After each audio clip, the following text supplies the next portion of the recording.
Disclaimer, we'd like to note before the start of this interview that the opinions about to be expressed by the guest on tonight's Gettin Salty Experience podcast are that of the guest and do not directly or necessarily reflect the views of the host of the Gettin Salty Experience podcast.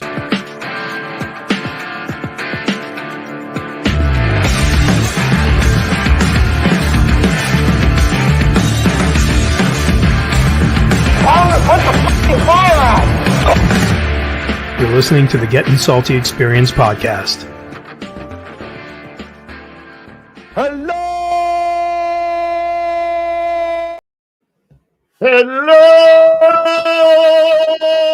Doug Doyle. Welcome back to the Gettin Salty Experience podcast. It's the only one in the whole world that brings the Firehouse kitchen table to you. And what do we say about the Firehouse kitchen table, bro?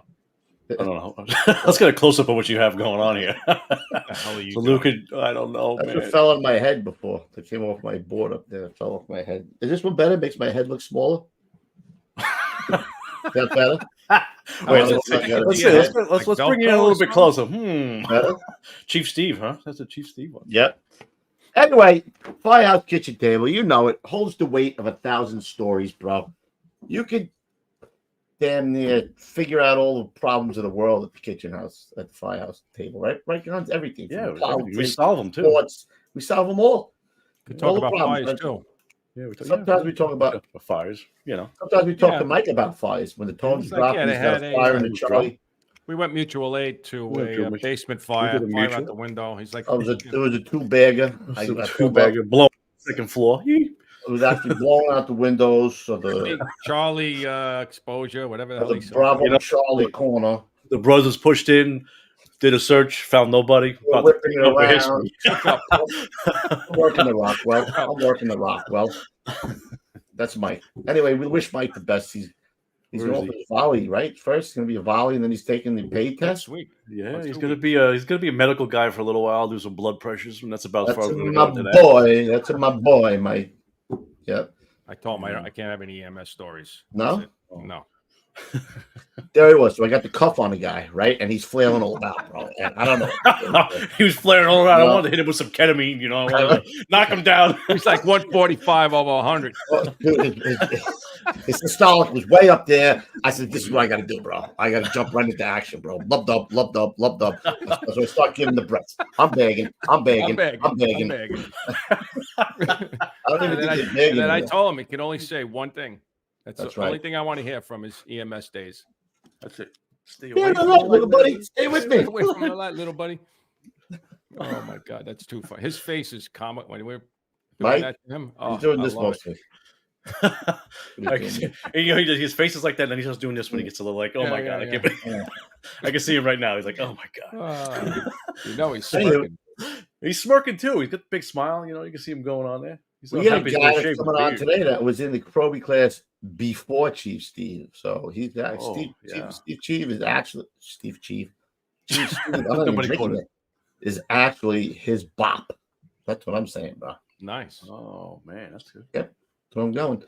That's good. And he can whip up a wicked chicken palm. Forget it. Well, you know what? He did. It has to be a healthy chicken palm because his book started out being healthy cooking in the firehouse, which is almost like an oxymoron, right? Like a jumbo shrimp, like healthy cooking. I could have probably used that a couple of years ago. Clogged up your veins. You know what I mean? If Joe is frying the cutlets, he's probably baking them, number one. Yeah. So. You know what I mean? Maybe you wouldn't have to get the stent. We did that in the firehouse, right? How did we do that? Bacon? This much oil in the pot, right? Boiling over. Right, yeah. I'm going to bake them. I'm going to put 3/4 olive oil and put them in the pan. Before the oil was boiling, so they just sat in the cold oil for a while. Yeah. Soaking up like a sponge. Healthy tonight. We're baking the cutlets. And the cutlets weren't this small. They're like this big, you know. Yeah. Monster, exactly. Yeah. Pound them out so they're bigger than the plate. The fresh mozzarella, like this thick, so it's like that. All right, so let's get our commercials on so we can get Mr. Joe in here, bro. Commercials it is. All right, let's listen to our friends over at New Jersey Fire. Established in 1930 and under the current ownership since 1987, the New Jersey Fire Equipment Company handles a complete line of fire department equipment and supplies. Headquartered in Greenbrook, The company operates full 3M Scott service facilities in Ridgefield Park and Toms River, staffed by 10 fully authorized Scott certified technicians with a fleet of 6 fully equipped service vans. All New Jersey Fire technicians and sales representatives are active or retired firefighters, officers or chief officers, career and volunteer. They understand the business and the importance of their work. New Jersey Fire has represented Scott since Earl Scott entered the SCBA business at the end of World War II. Among other leading manufacturers represented by New Jersey Fire are Globe and Firedex Turnout Gear, Mercedes Hose, Task Force Tips and Akron Brass, Hygenol, Fire Hooks, Arctic Compressors, MSA Carnes Helmets, ChemGuard Foam, Alkalite and Duo Safety Ladders, BA Face Shield Protectors, Truckman's Choice Saws, Grove's Gear Racks and Washer Dryers, Supervac Fans, RPI, Streamlight, and many others. A New Jersey incorporated and based company, sales and service are limited to the state of New Jersey. Find us now at www.njfe.com. That's www.njfe.com.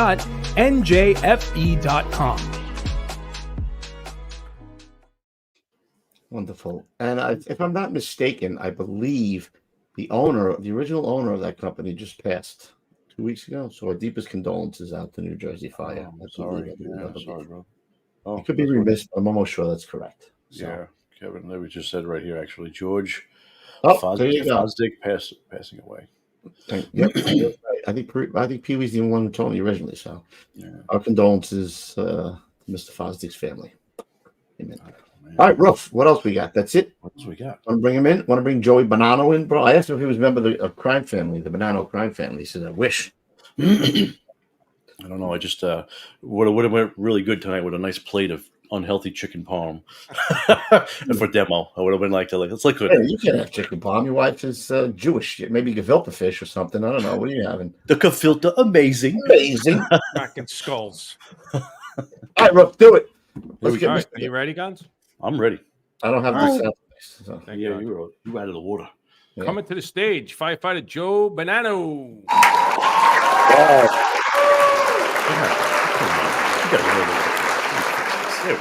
Still looks good, Ruff, huh? Mike. Yes, look at the air. Look at him, bro. Nice applause. When we see the old pictures, wait to see the pipe sticking out of him, bro. It was.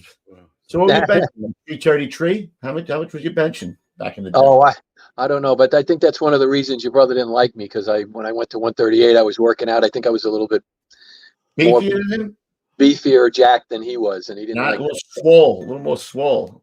A little more swole. There's the word, swole. Right. All right, before we get out in front, though, let's get patriotic, guys, because again, this is the greatest country in the history of the world. So yes, sir. All right. I pledge allegiance to the flag of the United States of America and to the republic for which it stands, one nation, under God, indivisible, with liberty and justice for all.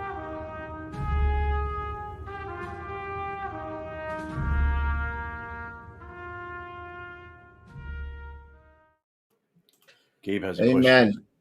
Isn't the Bonanno associated with a certain family? I believe so. With that head of hair and that name, like that. All right, so Joe, let's go back to the early days. Your dad was a fireman, so we already know how you got into it. But you were telling us a little bit how you were a Bronx guy originally. Tell us a little about the early days of growing up in the Bonanno family. Yeah, born and raised in the Bronx. My father went to 88 Engine in 1957. And so I was born and raised in the Bronx. Went to Catholic elementary school. My father was 88 Engine. We lived in the looking guy. Yeah, he was good looking. Yeah, he was good looking. Kev, Joe drew that, by the way. Yeah, and I drew that too. Yeah, I do that. Yep. That goes with what we were just saying in the pre-show. You never know what talents guys have before you start ripping them to shreds, right? So you rip them to shreds, they'll have something to offer. But yeah, no, he. And then again, I can't say he talked all that much about the fire department growing up. Yes, it was a big part of his life, but he didn't bring it home to him that much. And 88 Engine in the late 60s and 70s was nuts. in this. I do remember him coming home, distinctly remember him coming home smelling like smoke. Probably all the time. Oh, all the time. I mean, he would come home. Yeah, that's a picture 1957. I think when he was a probie, carrying the old Scott bottle. But yeah, I do. As a kid, I do remember him smelling like smoke. Seriously, smelling like smoke. And I was like, you know, and I never said to myself, "Wow, my dad's a fireman and dangerous." Yeah, like you're a kid, you don't really kind of know anything. And he didn't. But I do remember him doing a drill once with you know, if the house goes on fire, all you kids get on your knees, crawl on your knees to get under the meeting place out in the front yard. You know? Yeah, he did do that with us. He did do that with us a few times. I do remember that. And then I definitely remember the parties, like the beach parties in the summer with all the guys in 88 engine. And they would just, you know, that's the part to me that was so, I guess it was amazing to me. Like the first time he took me to 88 engine. I mean, the whole, and there's a couple of guys that, like yourselves, that do podcasts and stuff. And the one guy, the way he said it, he goes, the whole firehouse, that smell is so unique. And it's sweat, leather, and smoke. Yeah. And diesel fumes. True. Well, diesel fumes too, but more of it was sweat, leather, and smoke. It really is true. That's true. And they should bottle it, because when I never forget the first time we went to a communion breakfast with the UFA or something, and he took me to the firehouse. And I mean, when I walked in, to me, every guy in that place looked like they were Sasquatch. They were so big to me, to a 7 or 8 year old kid. Yeah. I just looked around in just awe of the size of these guys, and the, you know, the deep voices they all had. And it just was like, wow. I'm like, look at the heady company that I'm in with these men of men, you know? But again, that was just then. And they were all so, just something about firemen. They just seemed to always take a liking to children.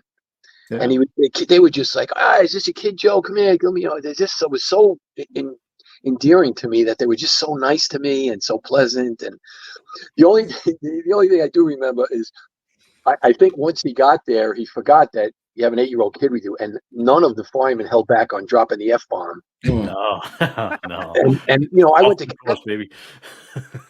Catholic school, so we never heard any of that. So the minute I crossed the apron of 88 and we got in the kitchen, they were like, F this and F that. And I'm like, oh my God, listen to the way these guys are talking. Oh my God, it's horrible.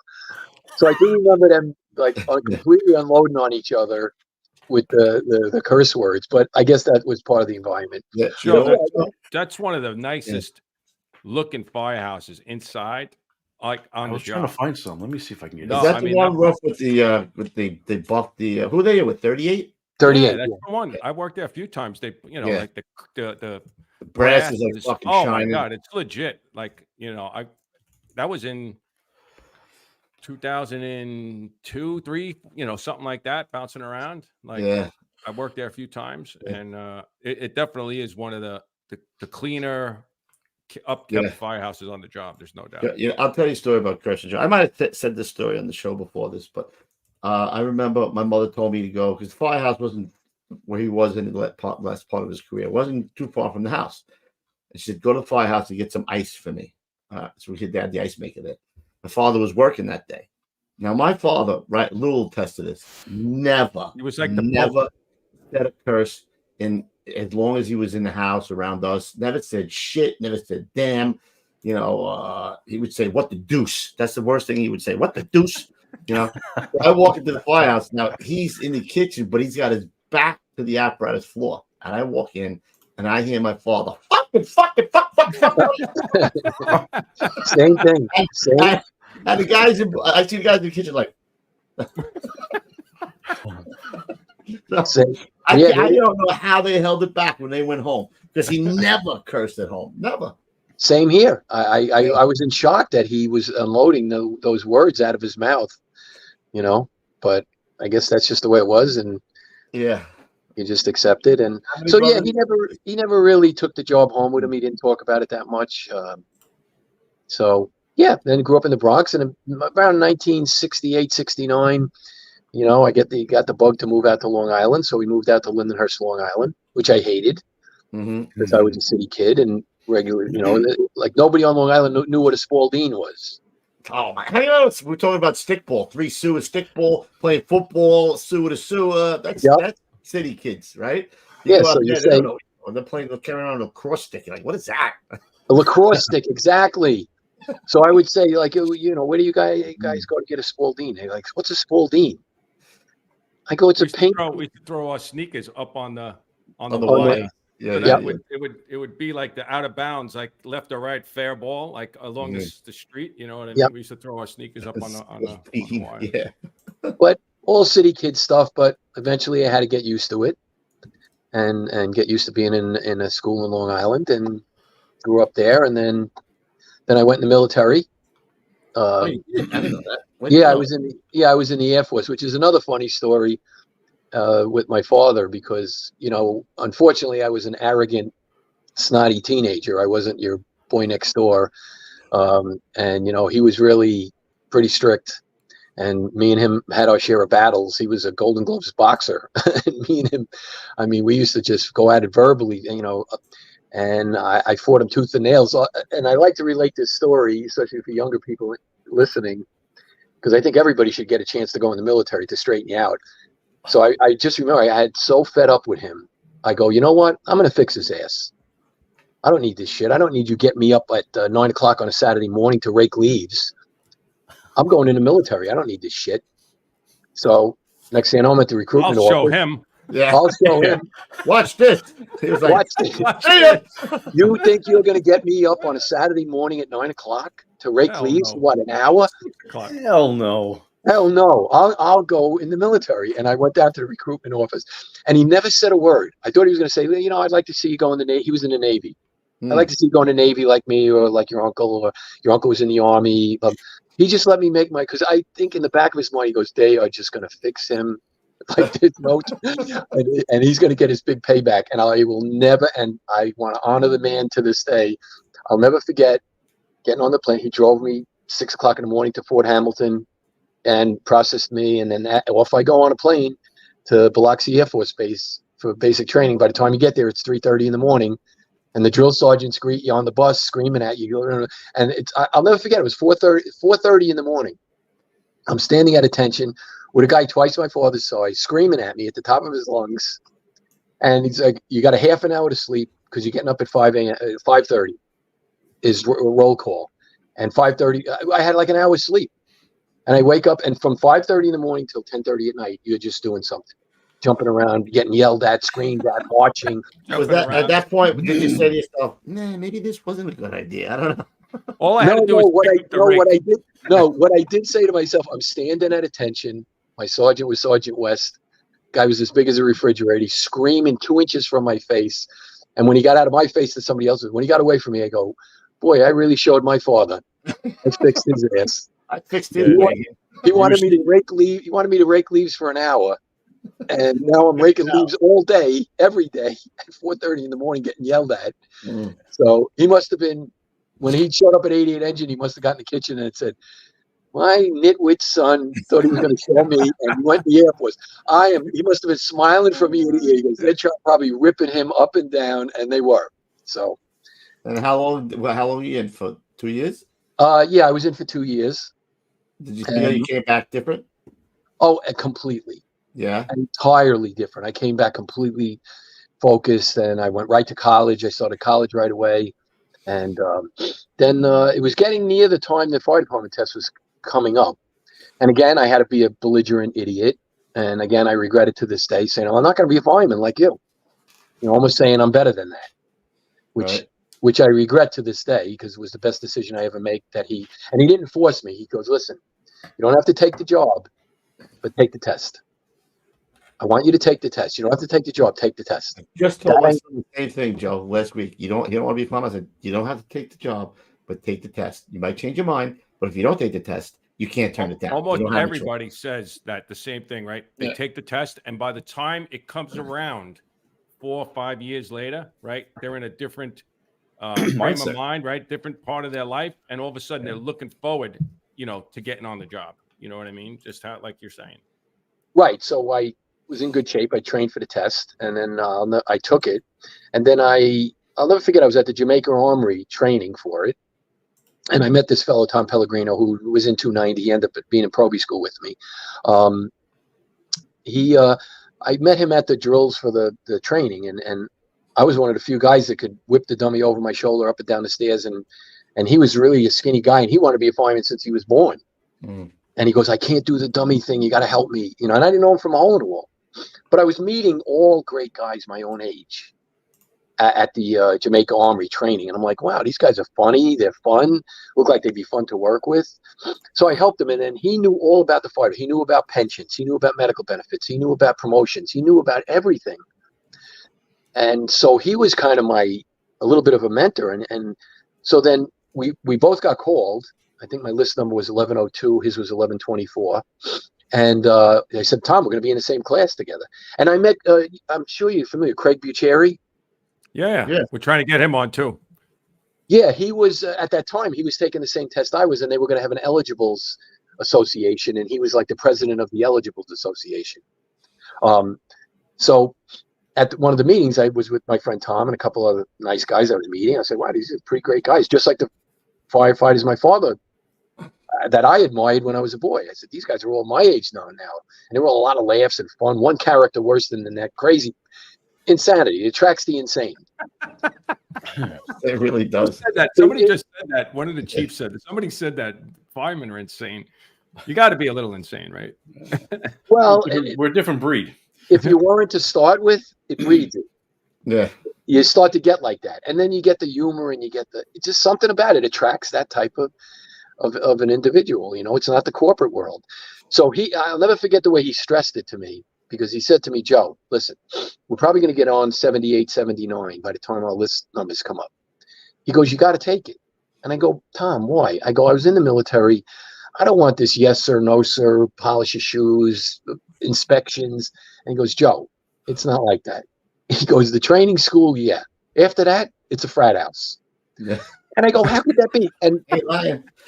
He ain't lying. He wasn't lying. And, my father actually never alluded to any of that craziness or frat house type stuff. So I thought it was a serious job. He never talked about it that much. So I had no inkling. This guy, Tom, he knew everything about it, the pension. Then the key thing that he stressed to me, he says, Joe, listen, you have to take it. Even if you hate it. And we get on in 1979.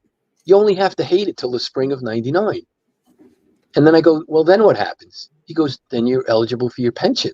And I said, what's a pension? He said,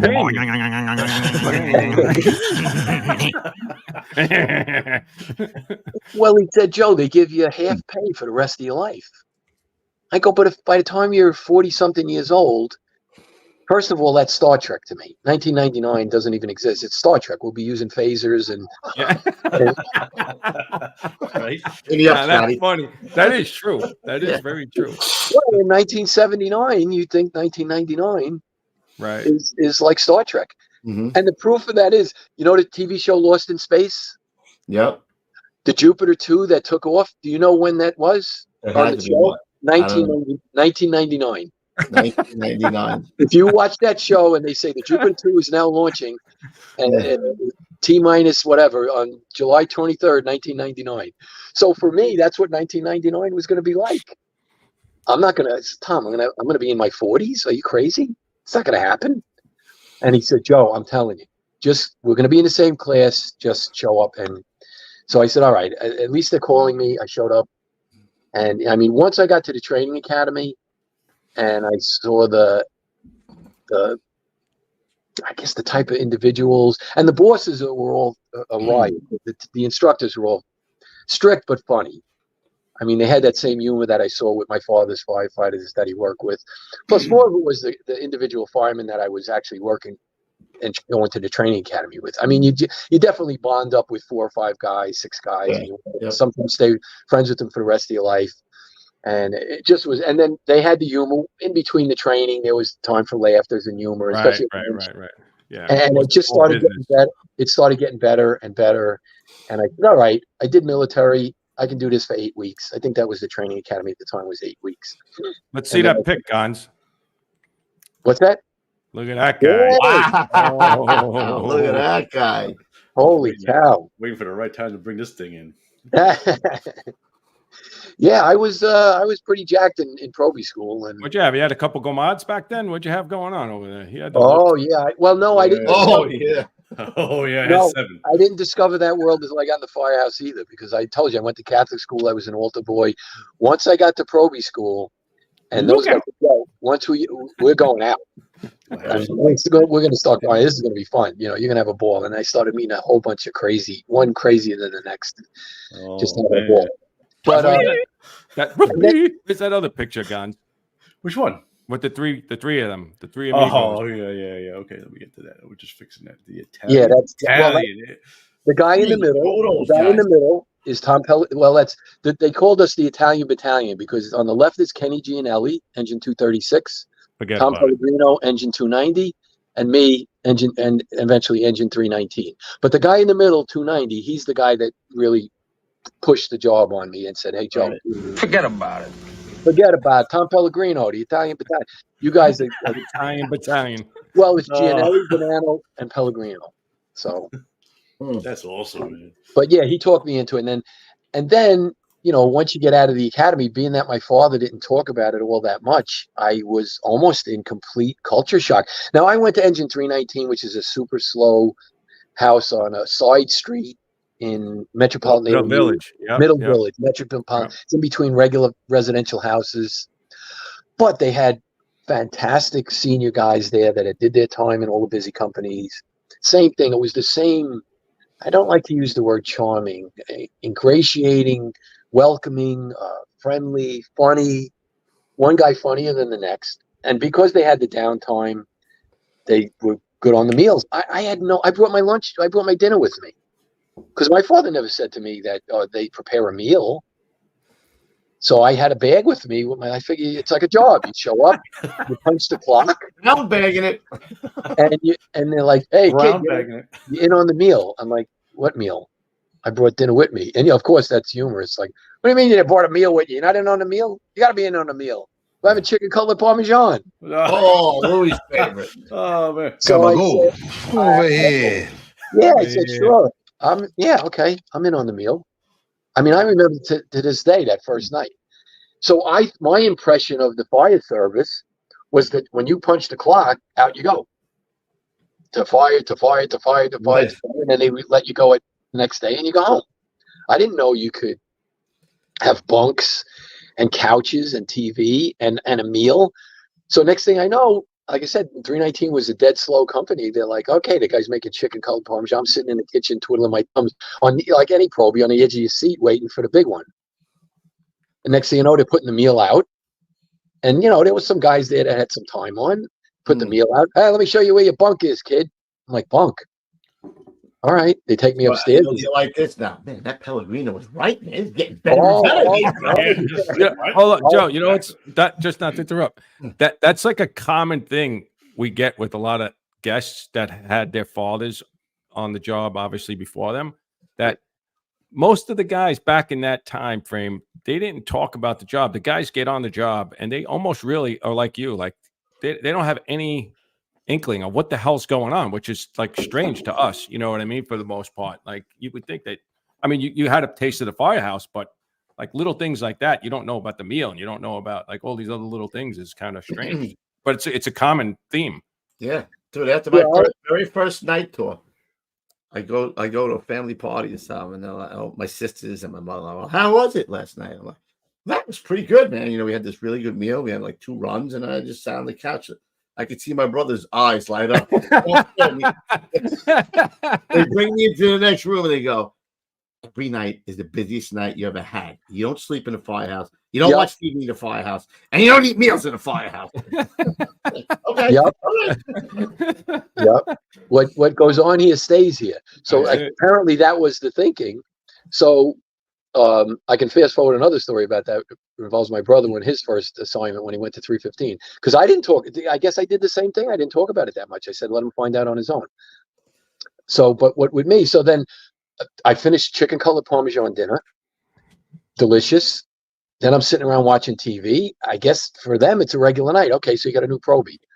I guess the lieutenant showed me this, that, and the other thing, polish the pole and make sure your mask is up to blah, blah, blah. But eventually they wanted to get their night's sleep.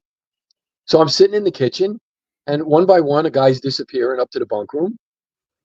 And I'm in the kitchen by myself watching TV. And I go, now what am I supposed to do?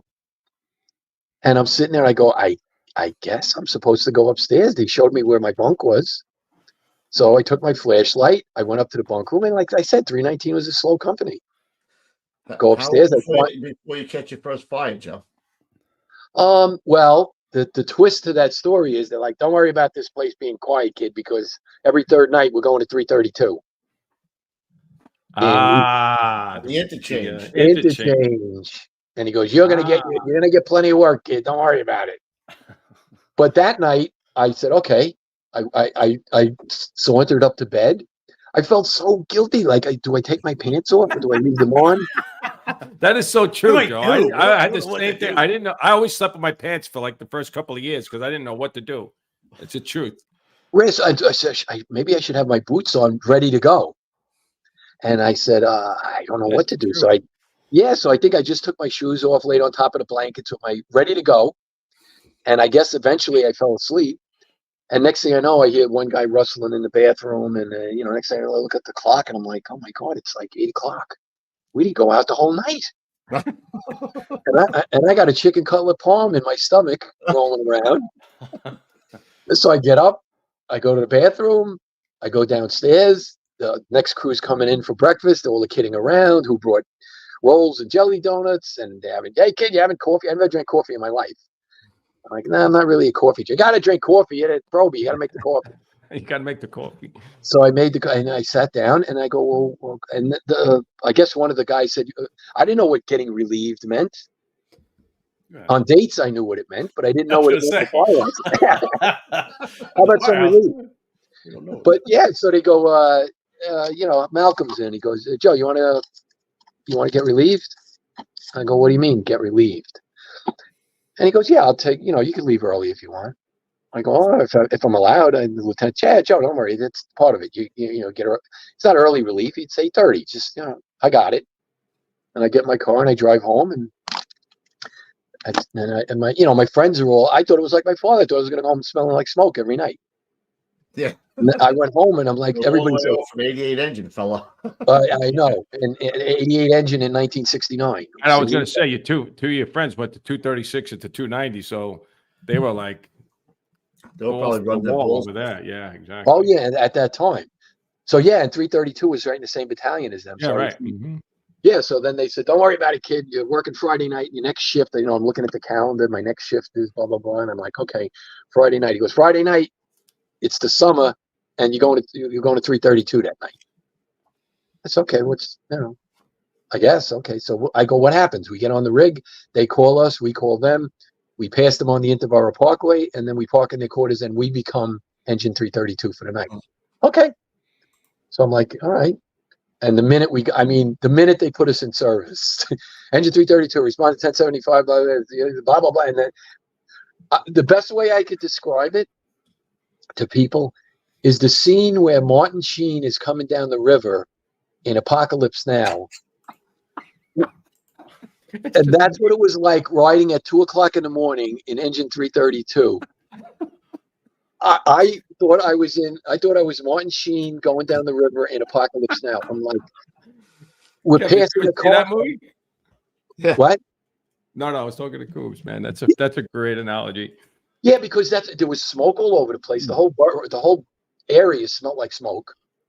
And we'd be passing a car fire, and I'm like, well, why are we passing this car fire? Oh, because we're responding to a 1075. We can't stop for a car fire. But yeah, but what? And then house fire, car fire, house fire, abandoned building, car fire, house fire. I'm like, oh my God.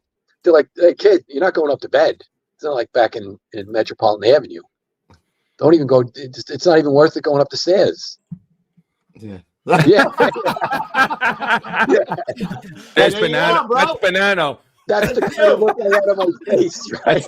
That's the look he had too. That's exactly the look. That was great, Gonzo. And some of the members in the background, that was some of the elements running around the neighborhood.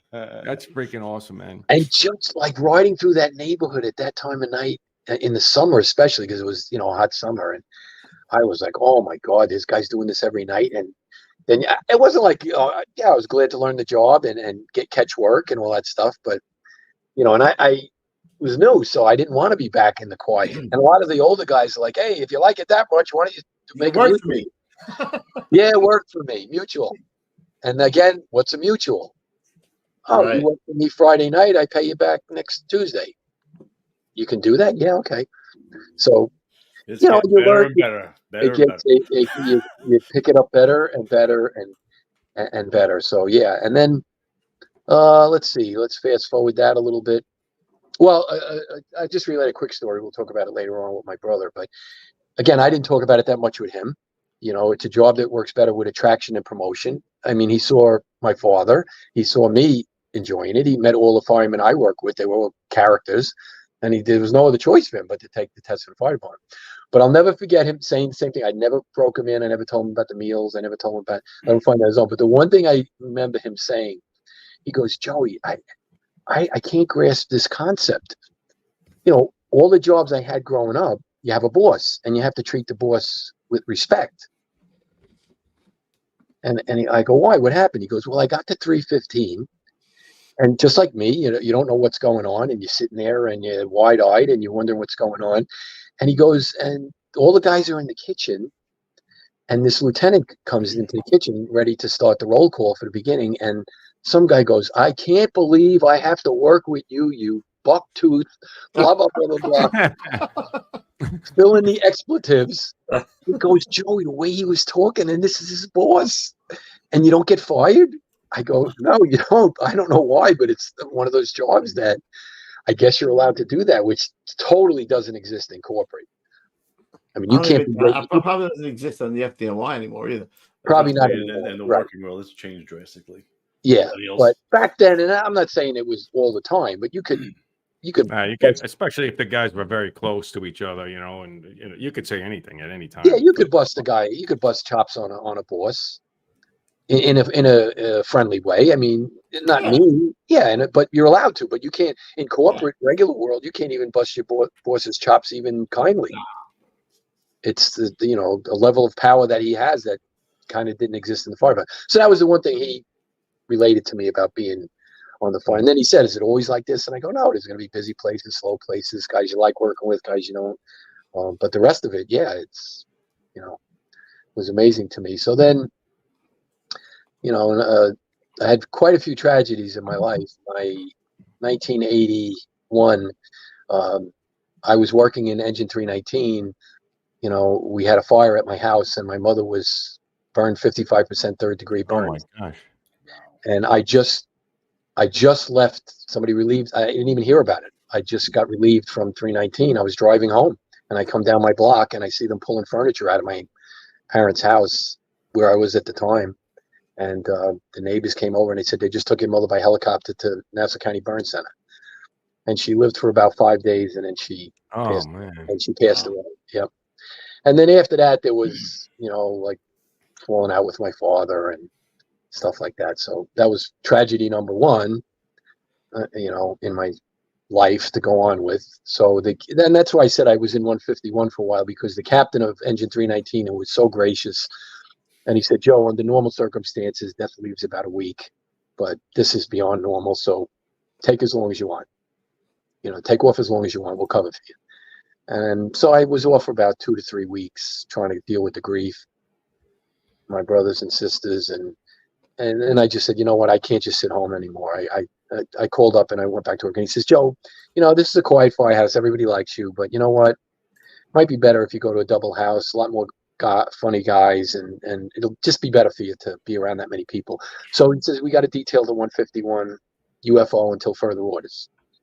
So I took the detail, and those firefighters in 305 and 151 were unbelievable. It was like they adopted me. They were the nicest, funniest, greatest guys I probably in my whole career that I worked. 129 was pretty great too, but those guys, and they knew what happened, so they were real gentle with me with, you know, dealing with it. And they were just fantastic, and it helped me. But it was a slower house. I wanted a little bit more work. I still didn't want to commute to the Bronx, so this assignment to 129 came up, and I took it and transferred to 129, which from the day I got there. I mean, it was what a collection of my lieutenant. My lieutenant used to say, he goes, "It's like I'm what was the movie? The Dirty." He goes, "It's like I'm working with the Dirty Dozen." You know, he goes, one character worse than the next, and they were, and we got It is true. It is, and we got a slew of probies in from probie school, and one was one more unique character than another. Matter of fact, the other firehouses around, they used to call it PS 129. It was like a bunch of school kids, and I laughed. And the characters at this job, including officers, it tracks, is so funny. So I'll never forget. His name was Captain Atard. He was my captain, and they used to call him Atard's Retards. Instead of the Dirty Dozen, they used to call him Atard's Retards. And that was my shift of guys that I worked with. So I was fairly new. I was only on the job 3 years, so was still with the yes sir, no sir. So I never forget. I walked in to the firehouse, and it was really a cast of characters, old and young, and then recently young, that you couldn't even. And he led them all, Atard's Retards. So I'll never forget. I go up to the office to meet, he goes, "Joe, the captain's upstairs. Go upstairs and meet him and stuff like that." So I'll never forget. I walk in. He's got his boots on, and on his boots it says right and left, so he knew which foot to put the boot in. and just as I opened the door, a golf ball rolls between my legs. Hey, and I saluted, and he said, "Hey, kid, it's not that kind of place. Come on in. I'm Captain Atard. How do you do? Blah blah blah. Did they get you a bunk? You're going to be in the truck company. These are blah blah blah. Go downstairs, have coffee, meet the guys, stuff like that." So, and another funny thing, I'll never forget it, because I wanted to be in a crazy place. 319 was kind of calm. The guys, they were funny, but not that real busy firehouse funny that attracts those kind of characters. And I'll never forget, as long as I live, I go in the bunk room. He goes, "Yeah, okay, you're on for the night tour tonight. They'll show you your bunk before." So I go to and I want to get the lay of the place. So I'll never forget. I walk to the bunk room, and on the door of the bunker there's a poster, and it says, "Alone in the dark with a bunch of half-dressed men. Oh yes, there is a God." And I remember thinking, between the golf ball going through my legs, him having right and left on his boots, and seeing that, I go, I've arrived. Found my place. I found my happy place, and it turned out to be everything, including that. Great fireman. We all got about 8 or 9 probies out of the next class. One guy greater than the next, personality-wise. The older firefighters couldn't have been kinder or gentler, and characters, and knew the job, and just everything. It was just great. I would have paid them to be there. Yeah. Now that place is. We were talking about this in the pre-show a little bit. It was mostly a blue-collar area, right? And then it got really occupied by Asians. Like, that is heavily occupied. Every crevice, every room, every basement, everywhere. Right. It wasn't like that when you got there, though, right? It was more of a blue collar area. No, right. But it very quickly started to turn over. And it's so densely populated there. It's ridiculous how populated it is. It's like Chinatown. And they used to they changed the name. They called it Flushing. Yeah, Flushing. Instead of Flushing, it's Flushing. Yeah. Roof, he made the capital mistake when it comes to Asians. You know what that is? Yeah, I was waiting to see if you're going to bring that up. What do you call them? Oriental. He called them Oriental. Oh my God. No, I had no idea. I've been saying Oriental for like only 55 years. My wife's not here. Hoobs is like, dude, you can't say Oriental. I'm like, what are you talking about? I have no idea. Like, come on, man. Come on, guys. Give me a break. Yeah. But those guys were running around over there. Like they were doing a lot of work there, right? Like running wise and occupied structural work, busiest firehouse for car fires because they had the junkyards over there, Shea Stadium. Yeah, it was great. It was a great place to work. It was busy. Not too many false alarms. Usually everything we got called out on was something. Right. No, it was great. Who was some of the senior guys there you remember that really stuck out to you? You have any names or anybody that really? Yeah, well, somebody once told me there's really only 10 New York City firemen, and we're all clones of each other. There's a black guy. There's a German guy that's really cheap. There's a weird single guy, and they go, "Joe, that's you." and then we're all clones of each other. That's true. You know, so yeah, there was a guy, Bob Cook. He was a plumber, great fireman, great because he was a plumber. He knew everything about taking locks apart and hinges, and I mean, he was one of the great guys to work with there. But it just. How was he with piping? Well, I'm just kidding. yeah, he was because I guess he knew the trade so well. He knew everything about taking Most of us are like that. Well, yeah, you talked about the Firehouse Kitchen be able to solve everything, and that was one of the other great things about it. When you sat around, if you had a plumbing problem or a siding problem or a concrete problem, there was somebody that knew how to do it. Yeah. Was what's the guy's name that I know? That Freddie was Freddie. I forget his last name, man. Probably when you were on your way out, he probably got there. What the hell was his name? Schluick. He was the officer there. No, he wasn't an officer. He was a fireman. Tall guy, really tall guy. Well, he's tall next to you, so I mean. Yeah. Sorry. Wow. Well, we had a guy, Gary Morosis. He was another great guy. They used to call him Sasquatch. No, his name was. He was like 6'8". Oh my goodness. Yeah, and they used to make fun of him because they said he the Scott pack looked like a vitamin pill on his back. That's how big. We used to say Tic Tac. What's that Tic Tac on your back? That's how big he was. Yeah. And they used to terrorize him something awful because one guy would wait behind the shower because it's funny. I could be a little risque here, can't I? Of course, sure. Without cursing. They used to kid him because they go, you know, he's not exactly a porn star in that department, even though he's 6'8". So a lot of guys would say, well, if you're 6'8", no matter how big you are there, proportionately, it's going to look smaller. It's going to look smaller. So what they used to do, they used to wait for him to come out of the shower, and a guy would like hide behind the door and then pull the towel away from him and run away. And he'd be covering himself up.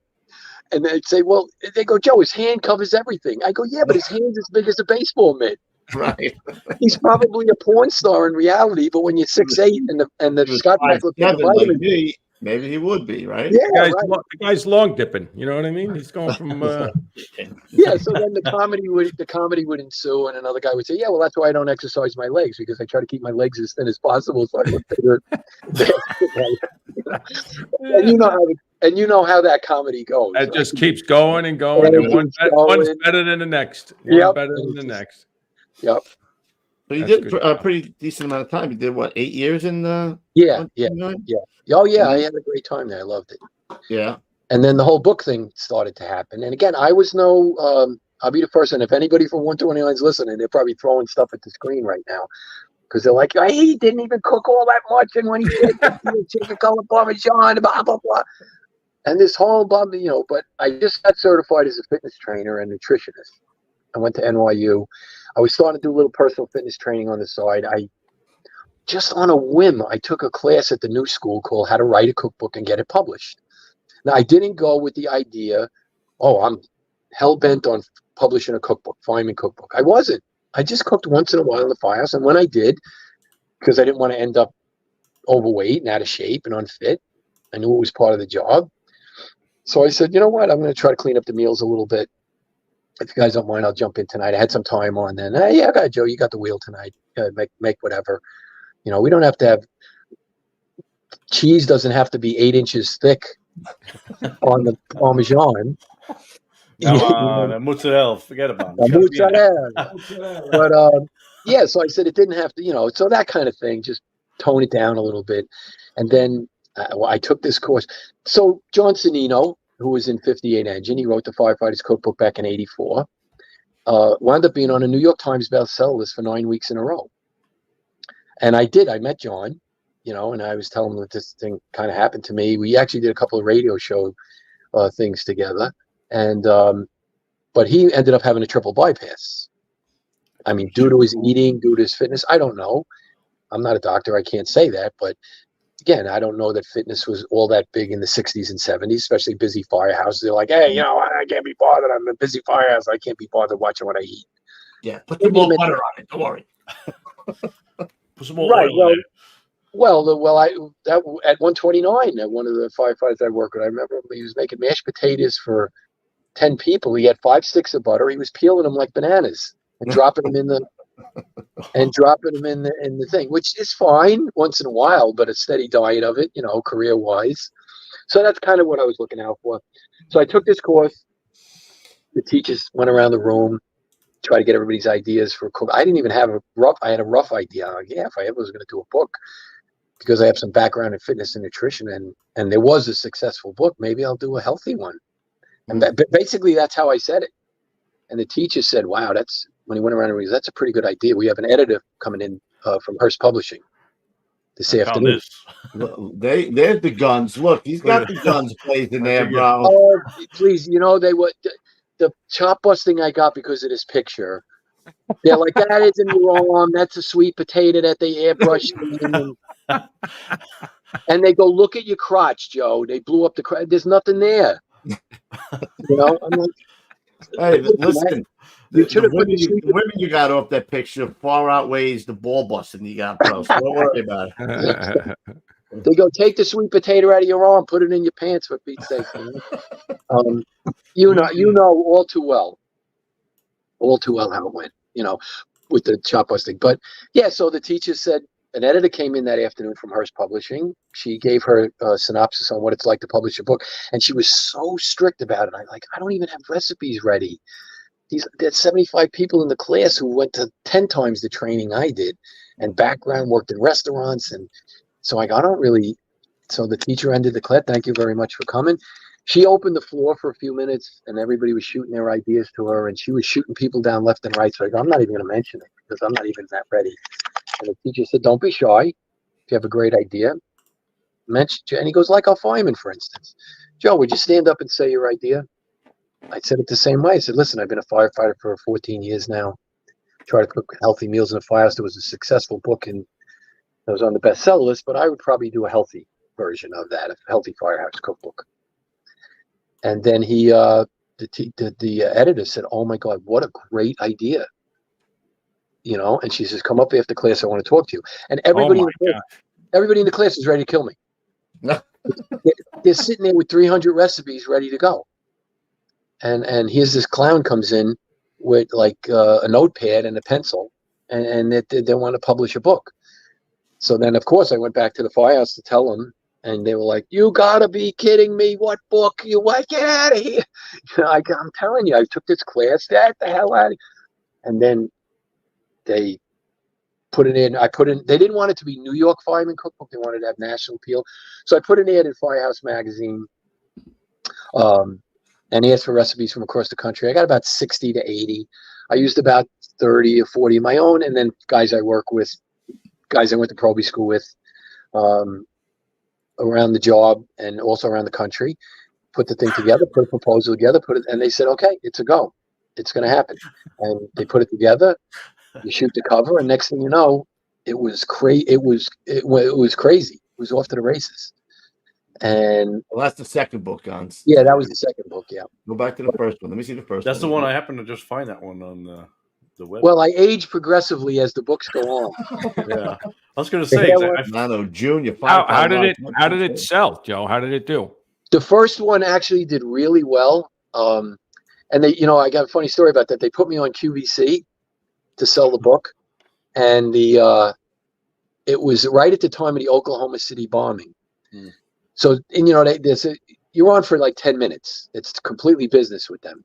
So I could see the clicker on the side. It was like, 100 books, 150, 200. Oh, Joe's a fireman in New York, and he's a cookbook guy, and he been doing this Healthy Firehouse Cookbook. He's a nutritionist and a fitness trainer, and the books. And so a woman, because we're going to take a call from the audience. This woman couldn't have been better. She says, oh, my grandson's a fireman at the Oklahoma City bombing, and I'm buying this book to give to him in honor, and I hope he makes some of the recipes out of it. She couldn't have been better. I looked at the clicker was going like a roulette wheel. Ka-ching! Ka-ching! Ka-ching! I'm like, wow, holy cow. So it was 3,000. We were selling 300 books a minute. Wow.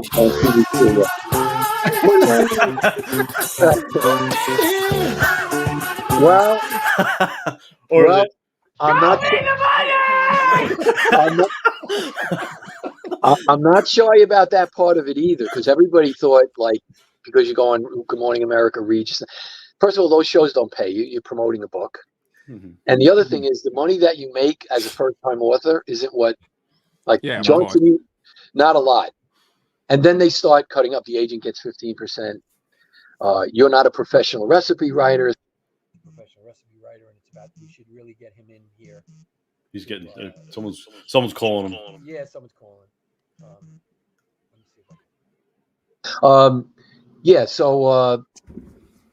see. My girlfriend does recipe writing. She's got to look over all the recipes. She gets $8,000.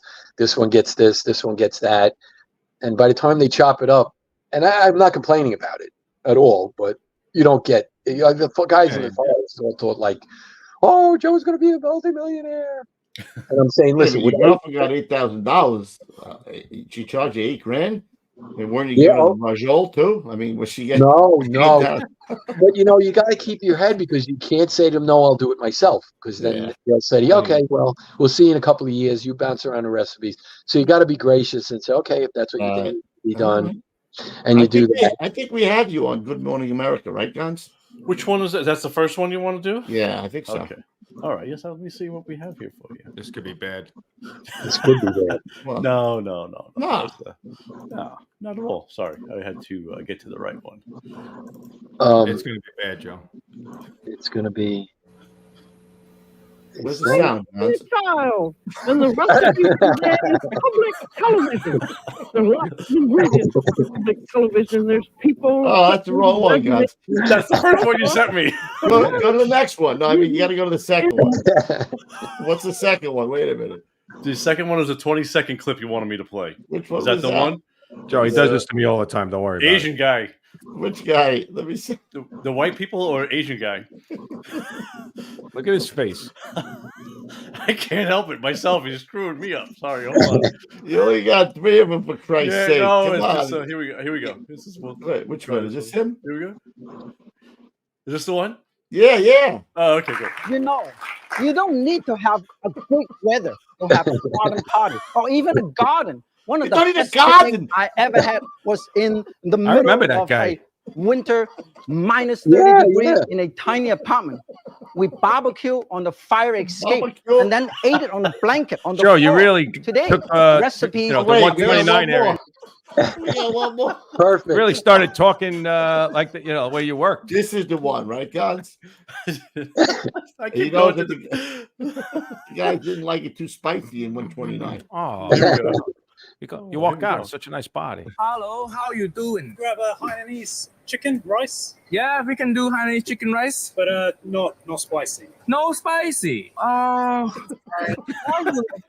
you? What are you doing? White people hate flavor. That's my tonsils. You don't need tonsil. Cut it off. Why you be with him so pussy? Can't even have it.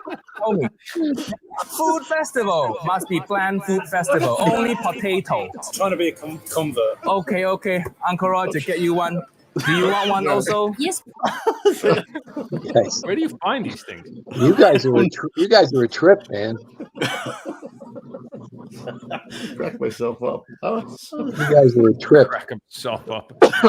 All right, Justin, let's get back. Hold on. Before we do it, Joe, was there on. guys in the firehouse that were unhappy about it or jealous or any of that stuff? Did you ever have any bad vibes from it?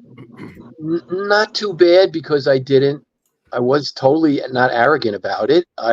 Every time I did anything on TV, I brought them in.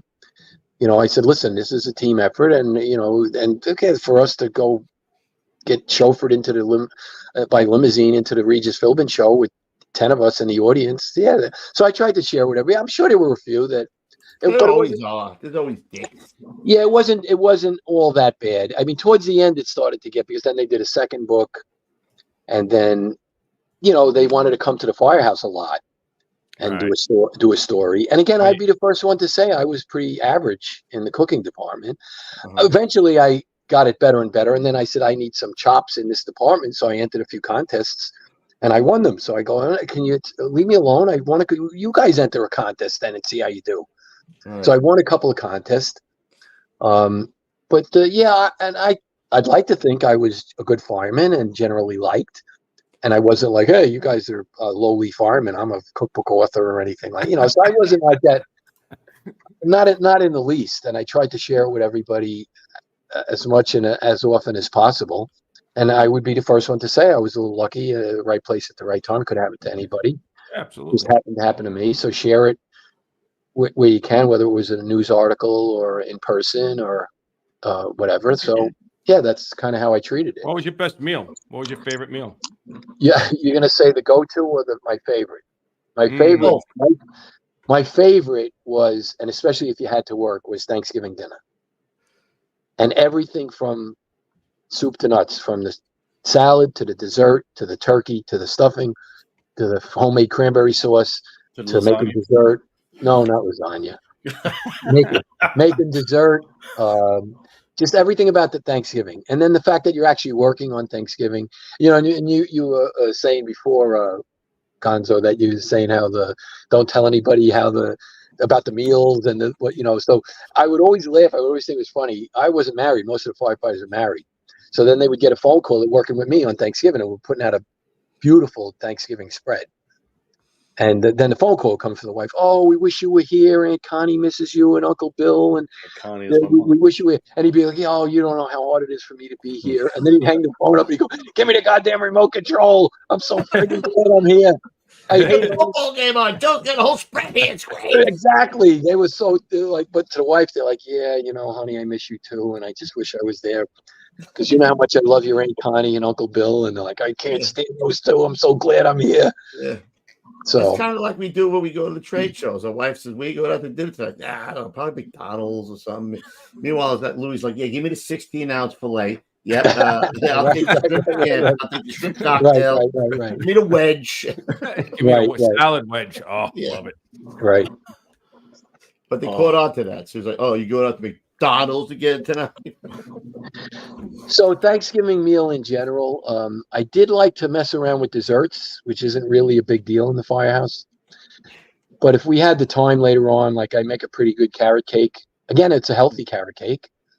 That was in my first book, so I would make a carrot cake and that's a sometimes rice pudding. Sometimes John Sonino is very famous for his rice pudding. Yeah. But I'm in search of, if there's a lieutenant listening right now, he worked in 129 one night. He said, I make a better rice pudding than anybody on the job, including John Sonino. And I said, well, I'd like to get the recipe from you. And he wouldn't let me, he wouldn't give it to me. He wouldn't let me watch him. And if you're listening, Lieutenant, get a hold of the show and get a hold of me sometime. I'd like to get that recipe. I'm sure he's retired now. But I don't recall his name, but man, he was. The only thing I caught him doing was he was putting like 8 or 9 egg yolks in the milk. Which really thickens it up. So but he wouldn't tell me anything else. He was real secretive about it. Funny. I forget his name, but it was a real good. There's a handful of easy things that guys can do to go from fatty to semi-healthy. Well, a perfect example is what you said before: baking chicken cutlets instead of deep frying them. Right. I had a guy from Ladder 130 one night work with me, and he goes, "Oh, it's interesting. We made meatloaf, and instead of use a leaner cut of beef, of course, but I would make it on a rack so that the fat drippings would all drain off. So that's a way to make meatloaf without it swimming in the junk of the bottom of it. So there's like this little perfect, like I said about mashed potatoes. Yeah, of course, you put 4 sticks of butter in for 8 people. Yeah, of course, butter tastes great. But what I would do is I would roast garlic. Like 6 or 7 heads, roast the garlic in the oven in tin foil, squeeze the garlic out, and then mix that out with the mashed potatoes. And it tasted fine. Wound up tasting fine. So like I said, there's so many little things you can do in general. Like I said, the chicken cutlet parmesan in and of itself is really not all that bad. And most of the firehouse meals are protein and carbohydrate based. Chicken cutlet parmesan. What is it? It's pasta. No, you have to have a 3/8 piece of sheetrock cheese on the top of it. You don't have to sheetrock the chicken cutlet parmesan with a sheetrock sized piece of cheese on it. Yeah. You can just shred it and put and probably reduce the fat and cholesterol in it by 2/3 at least. Right. And again, I was never so strict about it because there's always time for, as long as you're fit already, there's time. There is a time to just go all out and eat whatever you want. You know, I think I may have even made that mistake in the urge to be jacked, swole, or whatever you called it. You know, and not taking into consideration that you went to some all hands from 12 at midnight to 4:30 in the morning, which is normally supposed to be sleeping. And then I would come back and say, oh, well, yeah, I guess that'll help burn off some fat. No, that I went back into the chicken cutlet parmesan and dove into it at 3 o'clock in the morning, 4 o'clock in the morning. You earned an extra meal, you know, working extra. I went and laid down right after that. But yeah, so you know, I was never a strict 100% strict advocate. Nobody could live like that for long. You know, even competitive athletes and bodybuilders. I mean, they, you know, yeah, they train for a contest or whatever they're doing, but then they have times when they go off. I mean, you got to be human. And that's, again, that we talk about the tradition of eating in and around the firehouse. I mean, that's part of our tradition, is having a meal together. And that was the other thing I was missing too, is if you're out on the meal because you're dieting, you don't get the camaraderie. You don't get to sit with everybody, and also the good food. And then again, you'll all appreciate this, I'm sure. We used to always say this. I'm sure it's universal among you. Is they would say free food has no calories. So I go, what do you mean? So, you know, a guy would, you know exactly where I'm going with this. So a guy would say, hey, Bill, you in on dinner tonight? Oh, no, I'm on a little bit of a diet. Well, Lieutenant's going on vacation. The meal's free. All right, I'm in. That's the motto. If it's free, it's for me, man. So I said, free food has no calories? Apparently. That is so true. Guys would do that all the time. Yeah. Yeah, no, I'm on a little bit of a diet. Got to watch what I eat. Put on a little bit of weight. Cap's going on vacation. Yeah. Going on vacation, so the meal's on the arm. Okay, wait a minute. What? I'm in.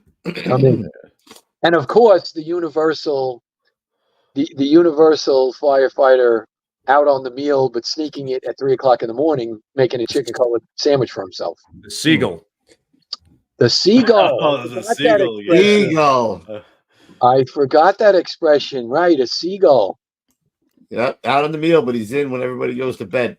The guys in 103, they used to take like the dirtiest sponge when they knew that one of those guys was working. Yes. And they would egg it and bread it and put the cheese on it and sauce and lay it like right on the top and tell everybody except that person.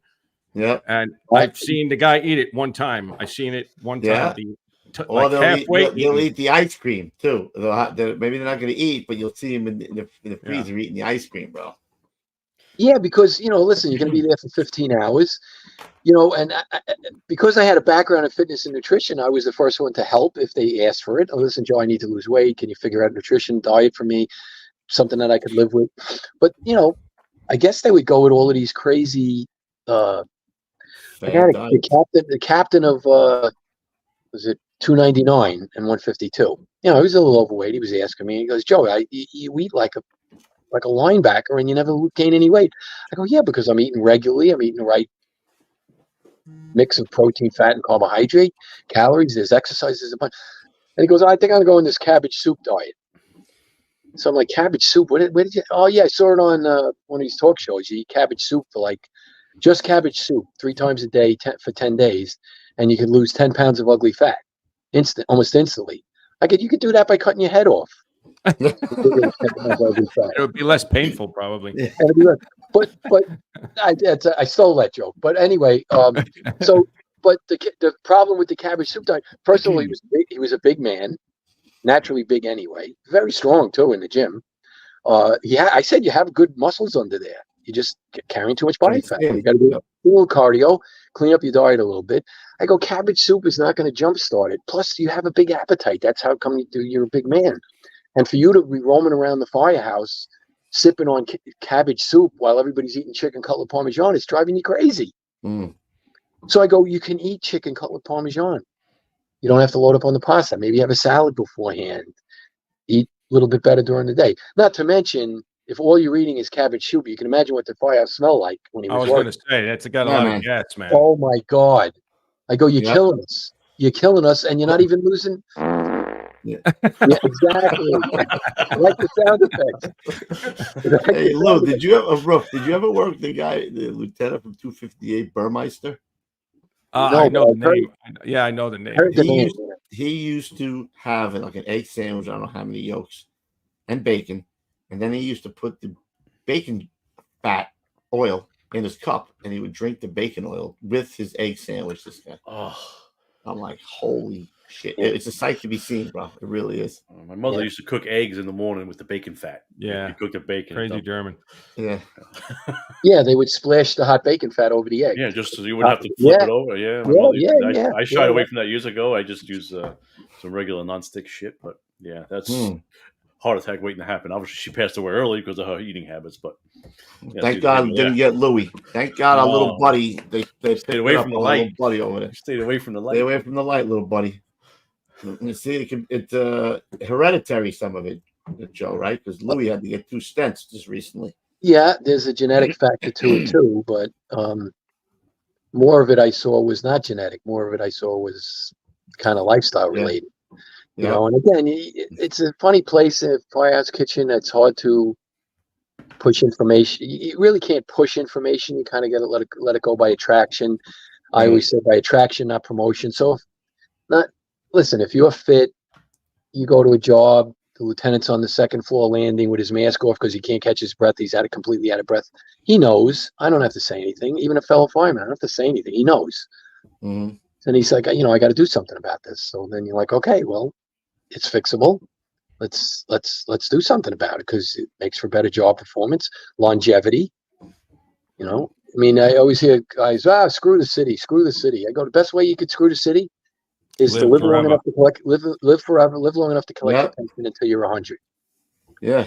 You know, and I like the Star Trek. You want to be doing like when they're traveling back in time, bro. That's how far you want to go, man. Not just Star Trek. Yeah, I have a few fitness related funny stories like that captain. That's what he said to me. He said, well, they always have funny witticisms, which amazing. They should be in a comedy. I'll never forget the one guy I wasn't promoting. I was eating. It's not bad, gentlemen. You know, this healthy thing is a little. He goes, I had an uncle that was just like you. Guy had a great build on him. He had a great build on him, and he was walking across the street one day. He was hit by a vitamin truck and killed. I love those. Right. He goes, I had an uncle just like you. He was buried in a V-shaped coffin. V-shaped coffin. You know, so they always had like a comeback. I always use this to this day because it's harder as you get older mentally to go through hard workouts. Lieutenant Wilfred the Wolf Schmelzinger from Engine 319, and that's how they got their name, the Lone Wolf, from him. Legendary officer, character like no other. And I'll never forget, at the height of like getting into 319, I was in great shape. I worked out in the basement. I come upstairs, I'm all sweaty, pumped up from working out, and he's laying on the couch. And he goes, Joe, I tell you what, when I see you come up those stairs, it's like an inspiration to me. And he sits up from laying down on the couch with the remote control. He sits up and he goes, it's like an inspiration to me. And he goes, I feel like I should work out. And then he says, he says, I think I'll lay down till the feeling passes.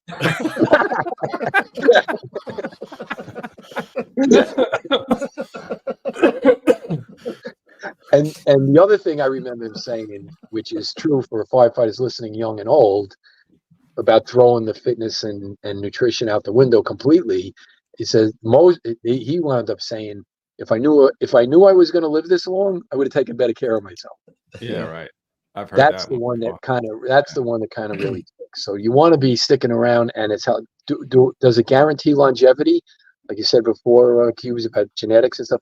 Maybe not, but your quality of life is going to be better. Yep.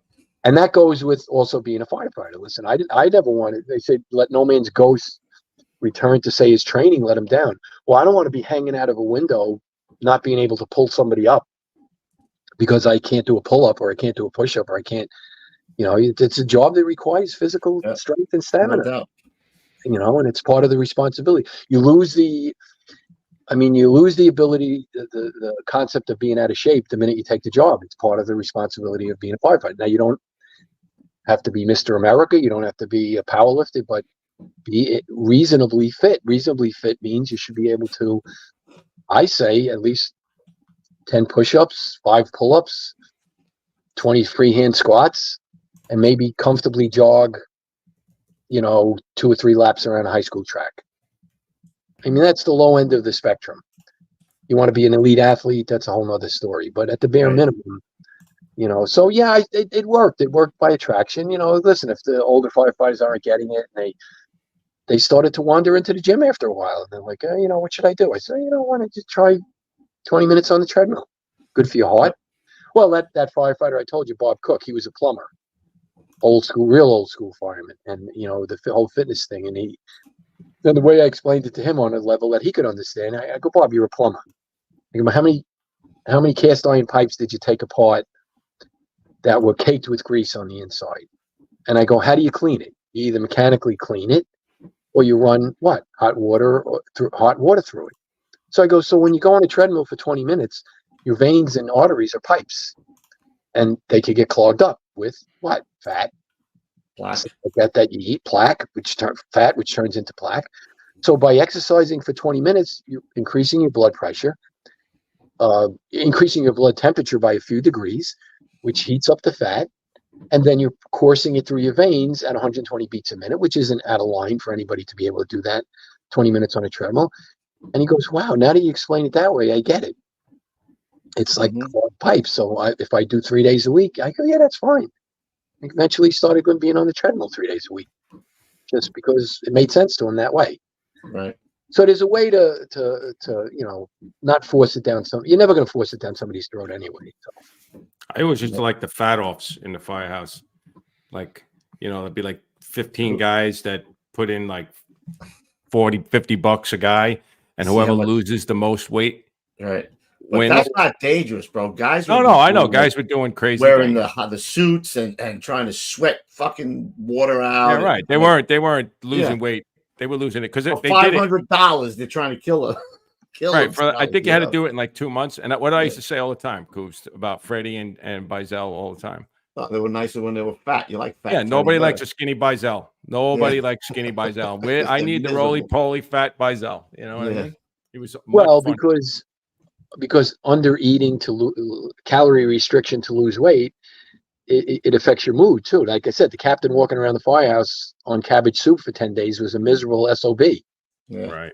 Especially if he's eating cabbage soup and right next to him you're piling down a sheetrock chicken cutlet Parmesan sandwich. Yeah. I'm gonna use that. And he's looking at it with lust in his heart. Yeah. And I'm like, Cap, listen, forget the cabbage soup. Let me write you up.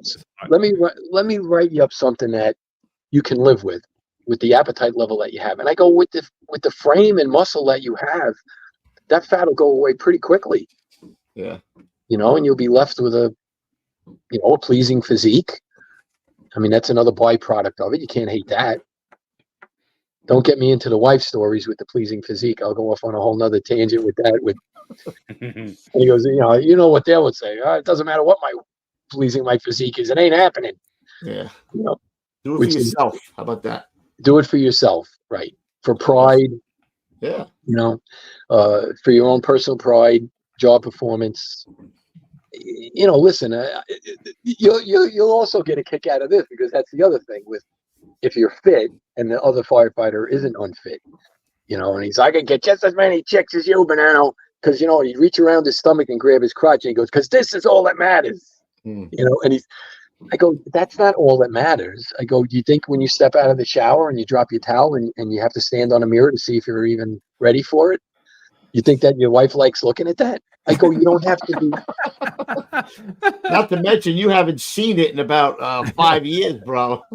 Right. You have to stand on a mirror to let you know that you're ready. Yeah. Oh, whoa. All right. Where are we, Kubi? Having a good time. That's where I'm at. We went through, let's just quick talk about your, you made where is it? Oh, kids book, right? Yeah, I did that. You know, that I always had this inkling to write a children's book about fitness. It's not really about, it's a children's story book about an overweight elephant that, you know, he's getting made fun of. I kind of incorporated the whole firehouse life thing into it.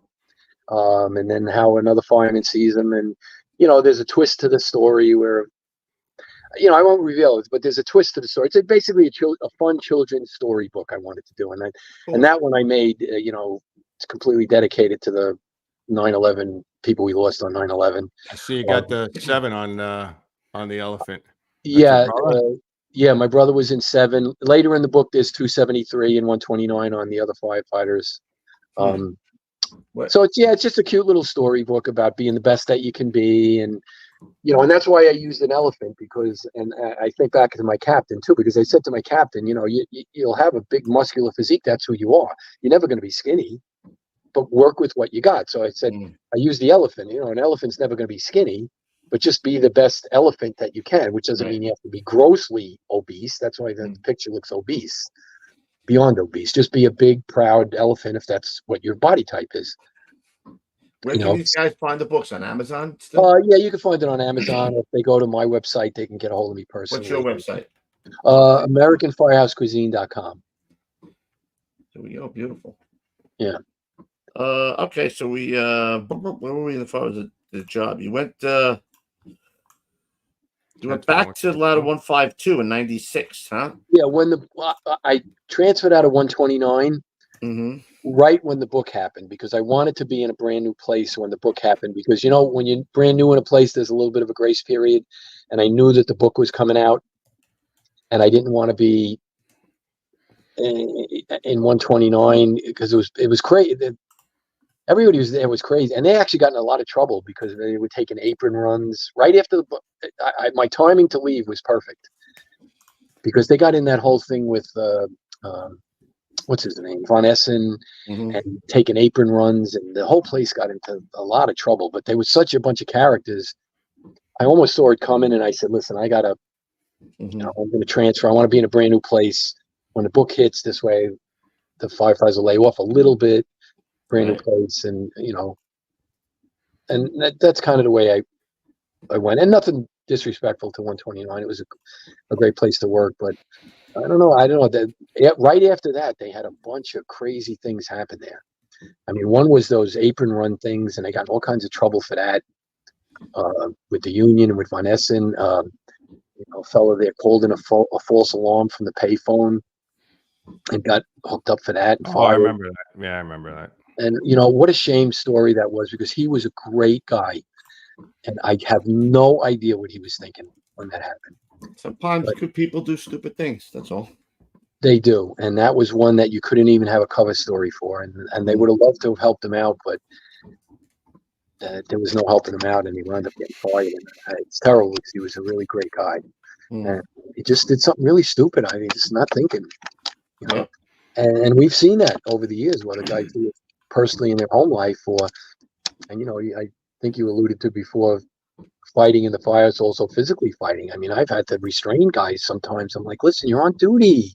That MF, I'm gonna, you lose it, and you hurt this guy. And it happens. I mean, it's so I was always kind of sensitive to that. And that's even where the chop busting and all the other stuff comes in. And then there's a side to it that's part of the nature of the job. I get it, but you got to know. And again, you said it before. I think Hughes, it's the senior guy's responsibility to say, "Listen, lay off."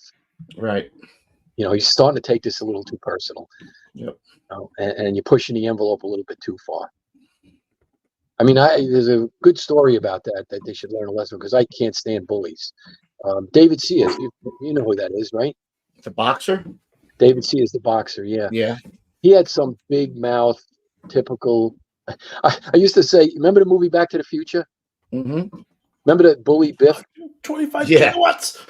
But remember the bully Biff? I go clone Biff about 8,000 times, and that's every New York City fireman. A lot of them have that type of gruff bully personality. So anyway, David Sears, this guy, just like the guy Biff, big, big day, you're a boxer. What do you weigh? 178 pounds. I throw you around a room like a rag doll, but doing it in a way that was mean to the guy. And David Sears, he was a nice guy, but he had he was a professional fighter. And he goes, he goes, listen, lay off. And they told him to lay off, and he wouldn't lay off. But now it started to get personal. And he goes, well, so you think you could take me? He goes, and he wouldn't last a round with me. I could bench press 500 pounds. And he goes, okay, set it up. So they set it up, and I wish I would have went to the thing because they said it was a riot, because a really good boxer and a person that doesn't know how to box is night and day. And he went in the ring with him, and now they didn't really like each other on top of it. And the other guy was really trying to hurt him. And he says, listen, I'm toying with him, but he goes, he's trying to hurt me. And I don't like the guy anyway. And the guy in the corner said, knock him out. So the next round, he completely tore the guy apart to the point of being embarrassing, and tore the guy apart, leveled him, which those are the kind of stories I like. They need their comeuppance, you know? Yep. But, so I finished out my career in 152.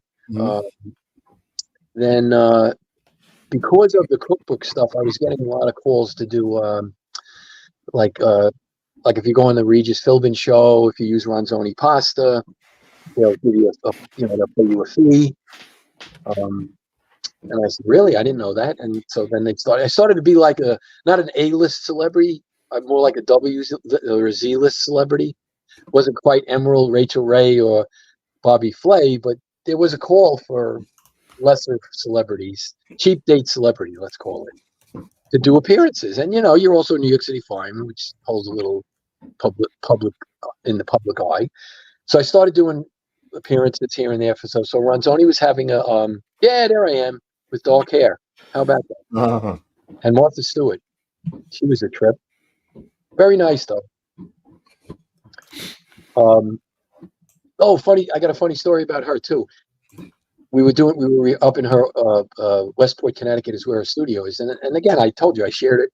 I brought about 6 or 7 firemen with me from 129 up there to her office. So they had like a waiting room with all glass doors, glass windows on it. So my 6 or 7 firefighters from 129 were there. And I said, don't leave these guys alone for too long, because they're just rife for trouble. So the women's, she had like 75 women working for her. And the women's restroom was right where this big glass window was, where all these guys were in this room. And they're just milling around, having coffee, waiting for her to put us all on the air. So while I'm rehearsing with her, they come out here for a second. And Martha, come with us. You got to see this. So one of the guys must have rifled through the drawers, because there was all women going into the women's bathroom. Rifled through the drawers, found a magic marker, and he put fire department petting zoo. And he put it up on the glass. FDNY fire department petting zoo. All women welcome. And she's like, oh my God. I said, I told you, don't leave these guys alone for too long. They're just going to get in trouble. So, so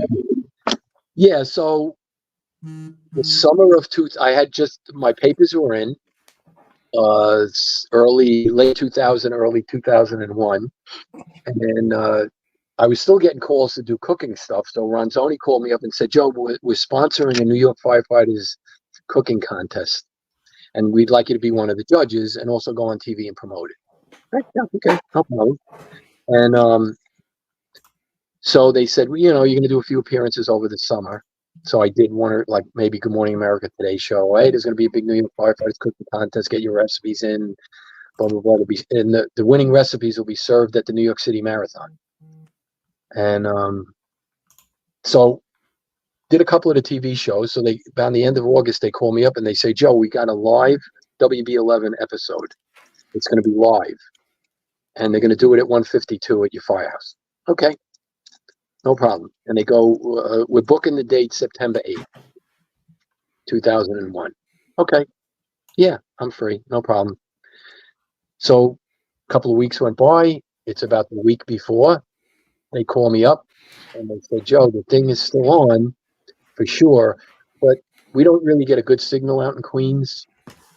And, plus we have to take all our equipment and people out to Queens. Would you be okay if we did it in Manhattan? And I said, yeah. My brother used to work in Ladder 7. Not a problem. He goes, no, we're not going to be at Ladder 7.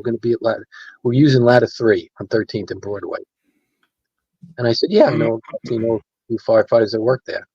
And he said, and it's not too far from where my brother's firehouse is. I said, yeah, no problem. He says, yeah, we'll send the car service for you. It'll pick you up at 5 in the morning. The only thing is they can't do it on the 8th. Are you available on the morning of the 11th? I said, yeah, never knowing. God, who could ever have imagined anything on that scale of any of us? And I said, yeah, I'm available on the 11th. And they said, okay, well, the car service guy will pick you up at like 5 in the morning, drive you into Ladder 3, and it's going to be live. The host of the TV show is going to be there. He's going to meet you, and you kid around with him a little bit. And so I arrived at Ladder 3 at like 5:30 in the morning, met everybody. We started talking, what's going on? Yeah, it's going to do this TV segment. It's going to be live. Then the host pulls up at about, I don't know, 6:30, something like that. Now, they were live WB11 at the studio, and what they would do is we're going to cut live to Ladder 3, open out of Larry Hoff at Ladder 3, and they're going to be, Larry's making his recipe, Joe's making one of the Ronzoni winning recipes or entered recipes, and they're going to bring it out on the street and let people taste it, and all live. So that was like 6:30. So we did that segment, and then after that segment was over, you're off the air. The next one's going to be at like 7:45. Okay.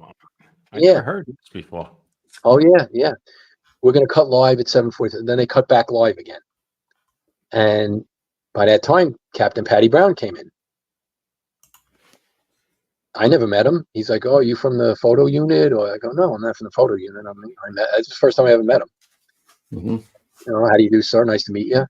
And he says, what's going on? I said, oh, yeah, they're doing this. Oh, yeah, I heard about this, blah, blah, blah, TV thing. And I said, yeah, I'm recently retired. They asked me to come and do this thing to promote this content. Money's going to the Widow and Children's Fund from Ronzoni. And I says, all right, yeah, make yourself at home. Come in the kids. So, we're kidding around. Next thing you know, the next segment's at like 7:45. Well, live. So me and the host go to the street and people passing by, walking to work. Taste this, taste that. What do you think? Getting around with them. Behind me is Joe Maloney and another guy. Both got killed, unfortunately. Waving to their family. Crazy. Yeah, they got their cell phones out and they're calling their kids before they go to school, saying, you could. I have a picture of it. They're right behind me with their cell phones, talking to their kids, like, "Hey, it's Daddy on TV," and they're waving in the background. And then they cut again, and they go, "The next segment's going to be at, I think it was 8:15 or 8:20." The last segment. Oh, it's just going to be the last segment. The plane hit at 8:46, right? They finished the segment. The firefighters are all like goofing around, and the camera guy leaves. To this day, it's so vivid to me. The girl is there that worked for Ronzoni, and she said, "Joe, unfortunately, the car service guy is in the Bronx, and he can't get here for at least an hour." I said, "No problem." And they were all kidding around me. They're like, "Hey, bring the food in the kitchen, hang out with us." I go, "Okay, no problem." So I start walking back to the kitchen, and they said, "Besides, look at you're going to be stuck in traffic. So it's almost 9 o'clock. What's your rush? Why don't you wait till like 10 o'clock?" So I said, yeah, all right. So I start walking back to the kitchen. Her phone rings. She looks at me. She says, "Joe, good news. There's another person from the car service right around the block. You can go now if you want." I looked at the firefighters. They looked at me. I said, "You know what? I don't want to hold the guy up. If he's here, what the heck, it's a difference in a car getting a ride home." I looked at them all, took my turnout coat, hung it up. They wanted me to do it the segment, and they're like, "Hey, you got to watch the last few seconds of this segment. The chicks on the TV are talking about you." And I watched it at the house watch with them, and then I said, "All right, fellas, listen, the guy's here. I'm going to take off." "All right." And I said, last thing I said, "Have a safe tour." And I got in a car service, pulled out. By the time I got to 6th Avenue, they were turning out for the World Trade Center. And now I hear fire trucks like crazy, but it's Manhattan. I'm like, so I said to the car service guy, "Go, do me a favor, put the radio on for a second." He puts the radio on, and I hear, "We interrupt this program. Apparently a small plane, we're getting reports that a small plane has hit the World Trade Center." And as I go up the blocks, I could look over my shoulder and look out the window, and it's a small plane, the amount of smoke that's coming out. And they're like, "Well, we're hearing mixed stories that it might be a commercial plane. We'll get back to you on it." But it had just happened. And by the time I got to the Queens Midtown Tunnel, we lost the radio signal for the radio show. And by the time I pulled out of the tunnel and got past the toll, I look over my right shoulder. You could see the World Trade Center. I see the second plane, next explosion. I'm like, was that the part of the first explosion? And then the radio was on, and now he's like, no, apparently a second plane. And I'm like, it's beautiful out. There's no way a guy got lost or his avionics weren't working properly. Something's not. And he goes, this is apparently is an attack of some sort. Close the tunnels. The bridges are going to be closed. The tunnel. And I said the guy, turn his car around, and he turned the car around right at the booth. And they said, I had my badge out. I'm in He goes, it doesn't matter. The tunnel's closed. Nobody's getting through. Police want to have. We got orders to close the tunnel. And then I drove out to Long Island. By the time I got to Long Island, walked in the door, the first tower was collapsing, and I go, I'm watching thousands of people and hundreds of firemen killed right before my eyes. And I go, if anybody's there, Ladder 3 is there. There's no doubt about it. Now, my brother Michael, who was out on a disability pension at that point, but happened to be in New York visiting at the time. My sister lived out in West Islip. And I had actually asked him to come into the segment, and he didn't want to get up at 5 a.m. And good thing, because he knew so many guys in Ladder 3 that we would have been hanging out there talking to him, and probably hanging out, and probably would have took the run. No doubt about it. So he said, Joey, I can't watch this on TV anymore. And I said, neither can I. And he says, do you have extra gear? And I said, yeah, I do. And he says, come pick me up. They went to my sister's house. I picked him up, gave him some gear. We hopped on the Long Island Railroad. You know, it's a crazy story. While we're on the Long Island Railroad, a woman comes up to us, and she says, my husband works for Cantor Fitzgerald, and they were on the 110th floor. I see you guys are going into the World Trade Center. Can you do me a favor? Here's this picture. Would you look for him for me? And if you do, here's my telephone number. Please contact me. So he took the number, and so we got to Penn Station the next day. I walked out of Penn Station with my brother. Of course, we had our gear with us, and by then, every emergency service in the world is responding. A couple of New York State troopers in a Hummer pulled over. Fellas, jump in. Jumped in. He got us as close as we could get. We walked the rest of the distance. When I turned the corner and saw that pile of, I mean, I dropped to my knees crying. My brother was actually had to console me because I knew what we were walking into and what we were going to hear. There's no way that was going to be a minor event in any way, shape, or form. And then just the insanity of like, this was done, in the name of some kind of statement. Thousands of people are going to be grieving, hundreds of thousands of people grieving over what? Some religious craziness? I mean, come on already. And then by the time we got there, then you get busy doing what you were doing, which I saw early on there wasn't going to be many people to even save, which was the terrible part for the firemen that survived it. If you could save people, but there wasn't too many people to save. That's for sure. And then just to see the level of destruction and I mean, steel as thick as your leg, bent like spaghetti, and just all of it. Just it was so overwhelming. Guys, you got a picture of 3 truck, right? Yeah. So we started walking around, and Michael said to me, he goes, Joey, isn't that 3 truck? And I said, yeah. And I saw it, and I go, there's no chance that, if they were in the truck, forget it. So then this friend of ours that was a captain, Steve Trecco, he was in 108. He came over to us with he goes, Joe, it's not 100%, but we have a missing list. And I knew what missing meant. I mean, they didn't find him yet, but in that pile it was missing. And then you start going down the list, and I said, anything on the guys in Ladder 3? And he goes, nobody in Ladder 3 made it. And then, yes, I heard later on Patty Brown's transmissions from the 44th floor and all of that stuff. And then heavy too, but guys jumped on the rig too there. What's that? They rode heavy, so they lost almost double the amount of guys that they would have lost regularly. Like just 6 guys going out, they lost. I think they lost 10 or 12 or something, if I remember right. Yeah, 12. And that's because a lot of firehouses had that, because it was the change of tours and not everybody just leaves, you know. But yeah, so, and that was just, I mean, and then we went back to Ladder 7 where he worked and found out 5 firefighters from Ladder 7, you know, passed away. And it was his group of guys that he worked with. So wasn't he out on disability pension, it might have been him too. And all the might haves and should haves, and I'm sure you guys got your ton of stories too.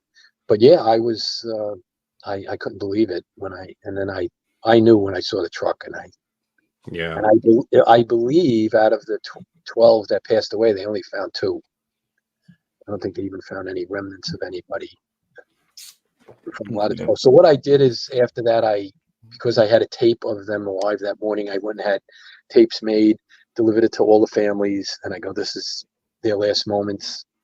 You know, if you have any questions you want to ask me about it, you know, it was just the grief was just, and plus I knew other people I work with. Stan Smagala, he's another friend of mine that did his Proby time in Ladder 152. Another one. So, yeah, you have them all, and the stories went on. I mean, the grief it was just overwhelming for the entire world. And again, I don't like to say positive spin on it, but and when people say don't ever forget, and I'm like, you don't have to say that to anybody. That event was unforgettable in anybody's mind. What I think people forgot is the outpouring of love and honor and respect and care and concern that went on, not only just for firefighters, for everybody. For the country. Considering what's going on in the world now, the bringing together of people over a world-shattering event. And I mean, every time I went into a firehouse to get cleaned up, there'd be more and more pictures of them. And the one that it still brings me to tears to this day is, I remember going to Ladder 5, because I worked there too with Captain Drennan. Another crazy story. But you know, going to shower at Ladder 5 or at Ladder 7. And when I went to Ladder 5, I knew a couple of firefighters there. And that's a real local community. They were bringing food into us. The neighbors who couldn't have been kinder and nicer. And I mean, it was amazing the amount of care and concern that it brought the world together on such a level. And I remember it brought me to tears. I remember looking at the bulletin board. Excuse me, I know what you're talking. And there was a bunch of German firefighters standing on the apron of their firehouse, someplace in Germany, with their helmets under their arms, saluting. You know, and they were saluting us from Germany. That's the extent of this. And then every day you'd see Russia and Poland and Czechoslovakia and Cheyenne, Wyoming, and we all experienced it. So that's when people say, don't forget. I'm like, listen, I don't need you to remind you of a horrible event. We'll never forget that. It's not, don't forget that. Why don't you just, instead of the word forget, why don't you remember how much care, concern, love, respect you showed for the fire service and for other people in general. It was a weird thing. Like, everybody was pulling in the same direction, it seemed, as the country, right? I mean, as even global, like you said, right? It's really the planet. A fireman dies in an all hands in Brooklyn. No disrespect to his laws, but you're not going to hear about it in Germany. Yeah, right. And you're not going to have guys standing on the apron saluting. So what it did to the world is brought the world to a better place, I think. Especially considering what's going on in the world now. So that's what I look at. So when some people say forget is a negative word, remember is a positive word. So I go, no, you will never forget anybody, civilians included. If you were at an office, or you were at a gym, or you were at a chiropractor, wherever you were in the world when that was going on, you're going to remember it. You're not going to forget it. But how about remembering what you felt after that? Whether it was contributing money or time or personal help or a sympathetic ear to somebody that was going through that. That's what I want people to use, that word remember, not forget. Yeah, man. I didn't know that story, Joe. That's pretty wild. Yep. Yeah. We get these stories on this podcast, bro, because there are so many stories that are never told, that we need to get them down. Yeah, I got to meet Patrick Brown. Yeah. Under the best of circumstances early, and then worst of circumstances afterwards. You know, but so yeah, between losing my mother like that, 9/11, and then we'll fast forward my brother Michael with his disability pension, back pain.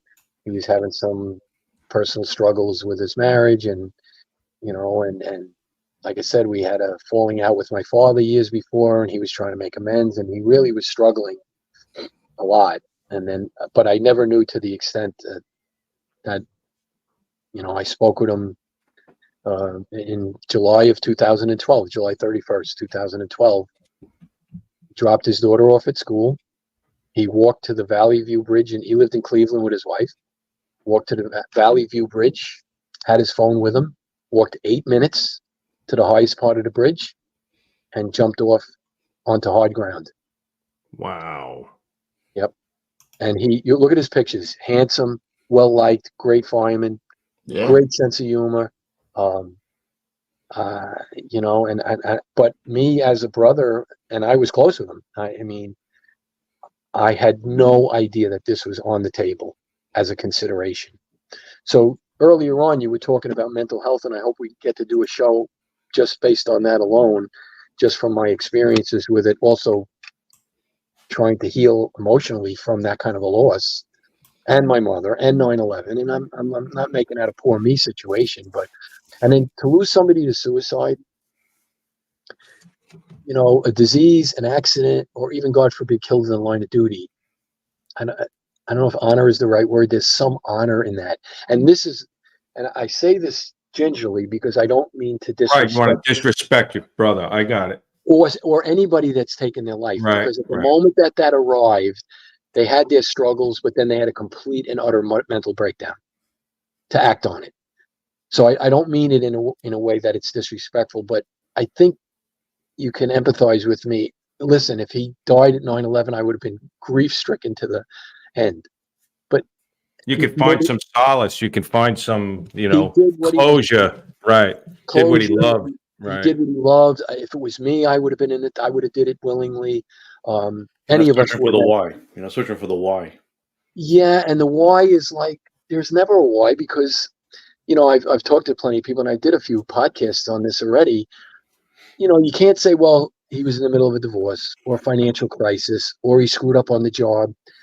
Well, that would mean everybody that gets divorced takes their life.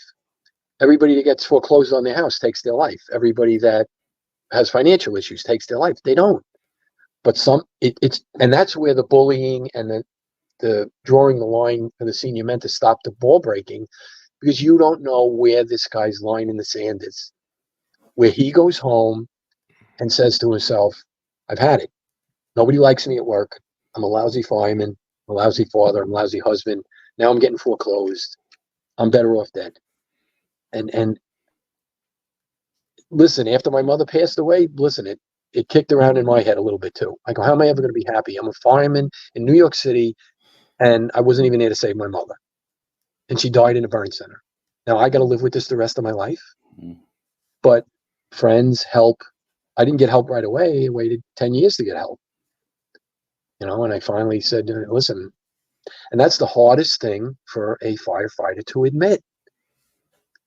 You know, I can't, we're never willing to, I don't know why that is such a block for people, because it's, again, yes, you can get in trouble with the job and you worry about your career and stuff like that. But I don't know, when you're that screwed up, you're going to take help wherever you can get it. But the can-do attitude of a firefighter is like, I can figure this out. You know, all right, my wife left me. She's taking my kids. She won't let me talk to you. Whatever the issue winds up being, I'll figure it out. And sometimes you can't figure it out. And sometimes you can. And that's why we talk about the Firehouse Kitchen, which should be a ball-breaking place, good-natured ball-breaking place, but it also should be a place for support. So any firefighter in the world, you know, when they say, I got your back. Yeah, of course. We run into a job and I got the nozzle, you're my backup. You ain't bailing out on me no matter what. No matter what shit goes down, you're not bailing on me. I know that. But that's a given to me. I need your back when I'm struggling with a divorce. I'm struggling with relationship issues. I'm struggling with this guy breaking my balls day and night. Every time I come to work, I got a dread coming to work. And again, we don't know what the line in the sand is for anybody. And all it takes is one more thing. Now, for my brother, I don't know what that one thing was. I don't know that he planned it. I don't know that he dropped his. He never mentioned one thing to you ever, like. But truthfully, what fireman is going to say to you? Yeah, no, I got you. Listen, if I and I hope I do get to do a seminar someday. I'm getting back to doing that. And if I do a seminar, listen, if there's a room of 600 firemen, I'm sure they got their struggles: divorce, relationship, ball busting, financial. Maybe 1 out of the 600 actually is toyed with the idea, like, if things don't turn around, I could always take my life. But if I announced it to the crowd, listen, fellas, listen, I'm on your side. I got your back. I'm a firefighter just like you. I went through a loss like this. Is anybody in the room ever contemplated taking their life? I would bet not one of the 600, even if they were doing it, would ever raise their hand. Because all the other 599 would look at them like, what, are you kidding me? We're in a suicide prevention thing. You're raising your hand. You're talking about suicide? They're not going to, until it's too late. Until it's too late. So I don't know what. Well, I think too, we talk about it, Joel. We've had some conversation, a lot of conversations about this. Yeah. I think that, even for me, that maybe that was an older time, right? Even though it's 2012, your brother grew up later, right? Now the kids, it's there, right? When you saw somebody dead in 1985, with decapitated in a car accident, you went back and had chicken parm, right? Nobody talked about it. You didn't feel anything. You didn't have to talk to anybody. You went home, you had a beer, whatever it was, you dealt with it, right? Over and over and over and over again. The kids today, they know that there's a possibility and there's a lot of options for them to talk to somebody and see somebody. So it is changing, I think, the persona or whatever, however you want to word it, that the help is out there. Not maybe, like back in the day, talking about your brother or, that time, because when he grew up, it was different, right? It was just, I think that's changed a little bit. That's at least what we're hoping that's the case. Well, we work on changing it ourselves by bringing this kind of awareness that this could actually physically happen. When I put a picture of him up, and if you ever knew his personality, you would say, no way. No way. How could you? And I have to tell you, my first reaction was, how could he do this to me? Right. How could he do this to me? We went through the worst thing in the world, going to ground zero together. And listen, I could use his name. Tony Perella, Ladder 129, took his life. When I got the call, and he was a good friend of mine, he got in trouble with the job. He was working a side job. Great guy. Well built, handsome, well liked, funny. No sign of depression at all. He got divorced, cost him $38,000. He was complaining about it, but not pining away in the corner. And then he was working a second job as an X-ray tech, and they were on strike, and he went into work anyway, side job. So one of the X-ray techs didn't like the idea, like, this guy's got a full-time job. This is our full-time job. We're on strike. He's crossing the picket line. They turned him in, and he got in trouble. So the job got him down there, and they wanted to make an example out of him. They sat him down and said, we're going to fire you. You're going to be in the daily news. You're going to be, he took it so personal. But like my brother, I never thought this was a possibility. He called me the night before, the night that he did it. He called me. He goes, Joe, come on, I can't take this. Not at wit's end, because I would have been there in a second. He's like, I can't believe this shit. Now we're working tomorrow, and then Monday I got to go down to the legal office, and they're talking about. I go, Tony, you're not going to lose your job. I mean, they might give you a 30-day rip. Maybe they'll take your vacation away from you, something like that. You're not going to lose your job. Big deal. You work the second job. It's not the end of the world, but when I say the end of the world to somebody else might be the end of the world.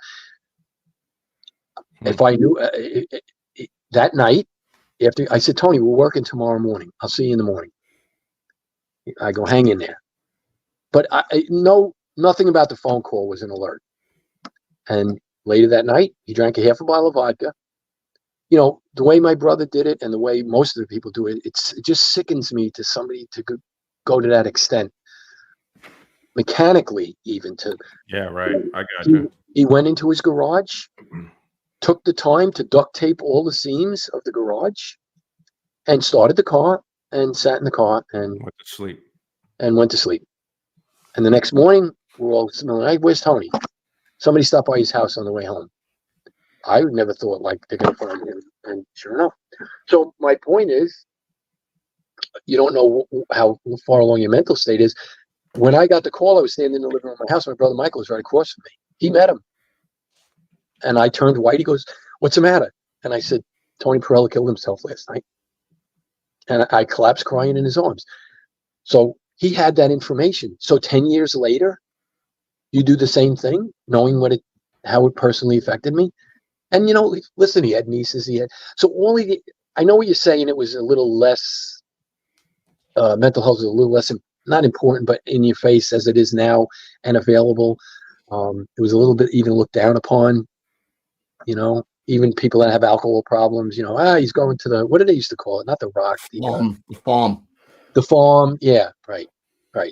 So yes, it's a little more, I don't want to use the word accepted, but it's a little more, maybe that is the word. It's a little more acceptable right now to say I'm struggling but more of it. There's no doubt about that. Yeah, there's no doubt. The mental health is available, but when somebody says that, it's almost like the 9/11 thing to me, where you say, remember, not forget. I go, listen, he had his phone in his hand. He could have called me. Right. Say, Joey, I'm thinking of walking up this bridge and jumping off.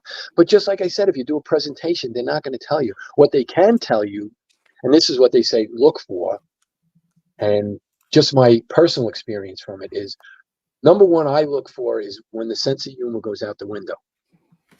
Listen, there's divorce, there's foreclosure, there's physical anomalies, there's people with toupees that get made fun of. I mean, there's all things that go on that you're taking and you kind of let it roll off your back a little bit. But it's when you personally lose, and what we've all had is a little bit of what they call gallows humor, where something terrible, like 9/11, you couldn't make gallows humor out of that. It took years. I don't even think there ever was going to be gallows humor about it. But, like a guy's getting divorced, and there's a time and a place for like, hey, listen, I understand you were crazy about her. You caught her cheating with your best friend, and it's horrible. And, we'll get through this. Don't worry about it. And there's other women out there. You'll probably meet somebody else years to come. But to relentlessly go after the guy to the point of where now he's like, these guys don't have my back. And right. and one thing I say is like, and I think of his situation too, is that not every situation that happens you can humor your way out of, get out of, whatever. Sometimes, and that's where the can-do and the toughness of being a firefighter comes in. Sometimes, you know what, buddy? We're gonna have to lay you down, and you're gonna have to gut it out. It might take a day, it might take a week, but you're gonna have to gut this out. Mm-hmm. I don't have the solution for it. If we can help you out financially, physically, emotionally, but this one, you're going to have to take the time and gut it out. It's going to take time, and you're going to have some patience. And that patience is going to be a little gut-wrenching. So, and that's where you put it to them as the can-do. Can you do this? Because this is where I got you back. If I have to lay down on a bunk with you and put you in a headlock until this passes, then that's what we're going to do. And if you got to get in a boxing ring with me and beat the shit out of me to get that anger out of you, because that's really what they say suicide is. It's a little bit of self-murder. You're angry, disappointed, frustrated, and now you turn to self-murder.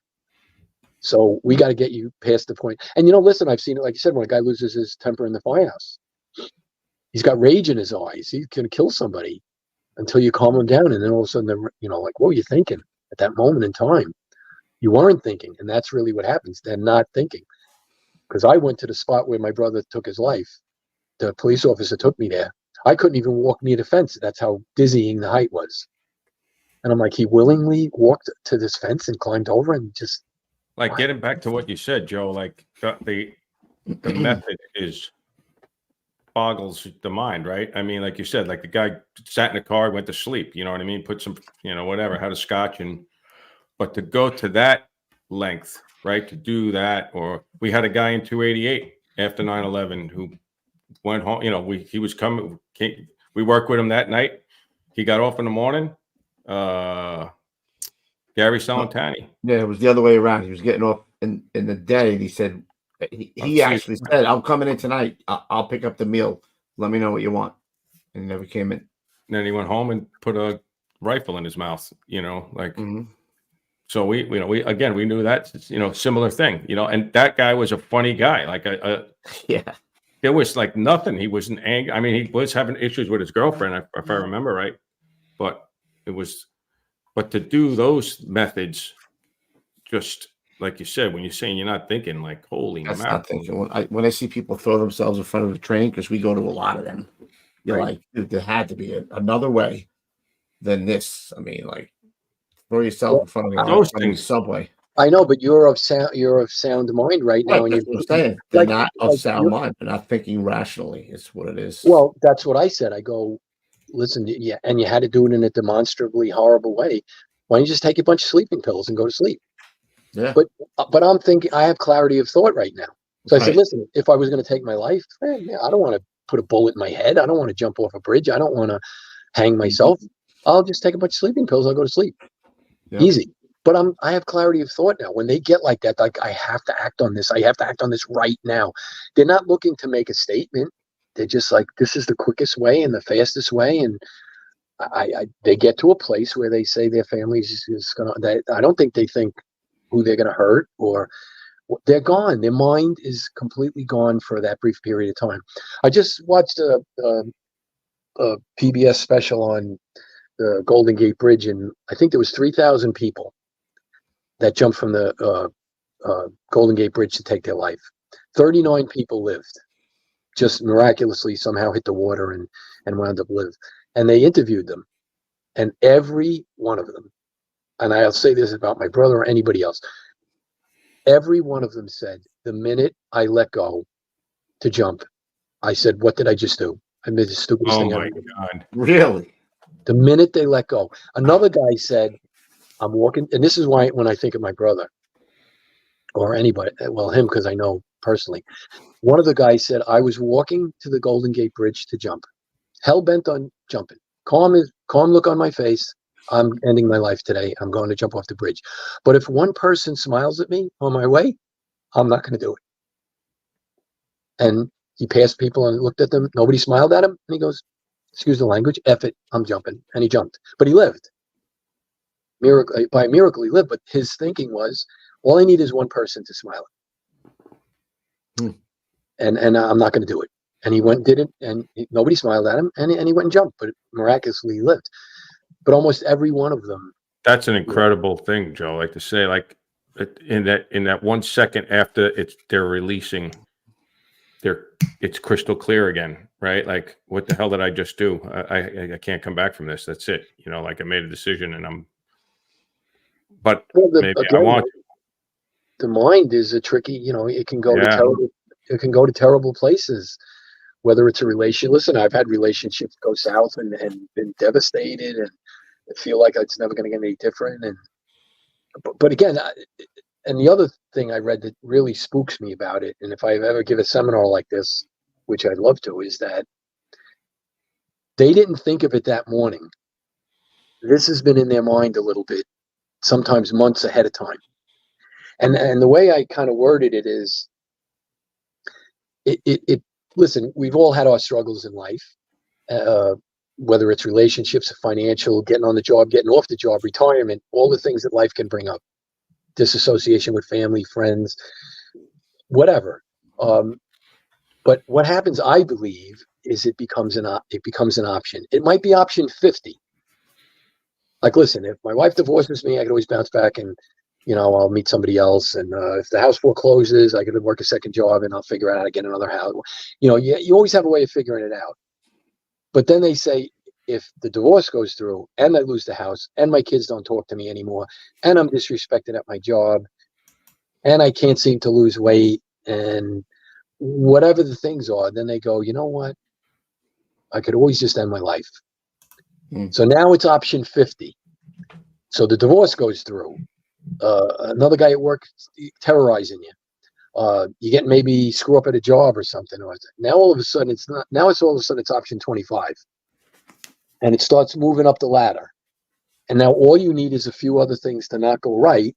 And that's where we said about the ball breaking and knowing when to stop is, all you need to do is get to work one day. And, well, this guy, he said, if one person smiles at me, I'm not going to do this. He goes, the world's an evil place. Nobody smiled at me. I'm out of here. So again, I don't know what my brother had his phone in his hand. Maybe at the point he was at, say, listen, if somebody calls me that morning, I won't do it. Yeah. I've talked to a bunch of psychologists and psychiatrists, and there is a difference, like you had said before. People sometimes say, rashly, I'm going to kill myself. I feel like killing myself. So the next question, if somebody ever says that to you, is, have you ever thought about it? Have you picked a way that you're going to do it?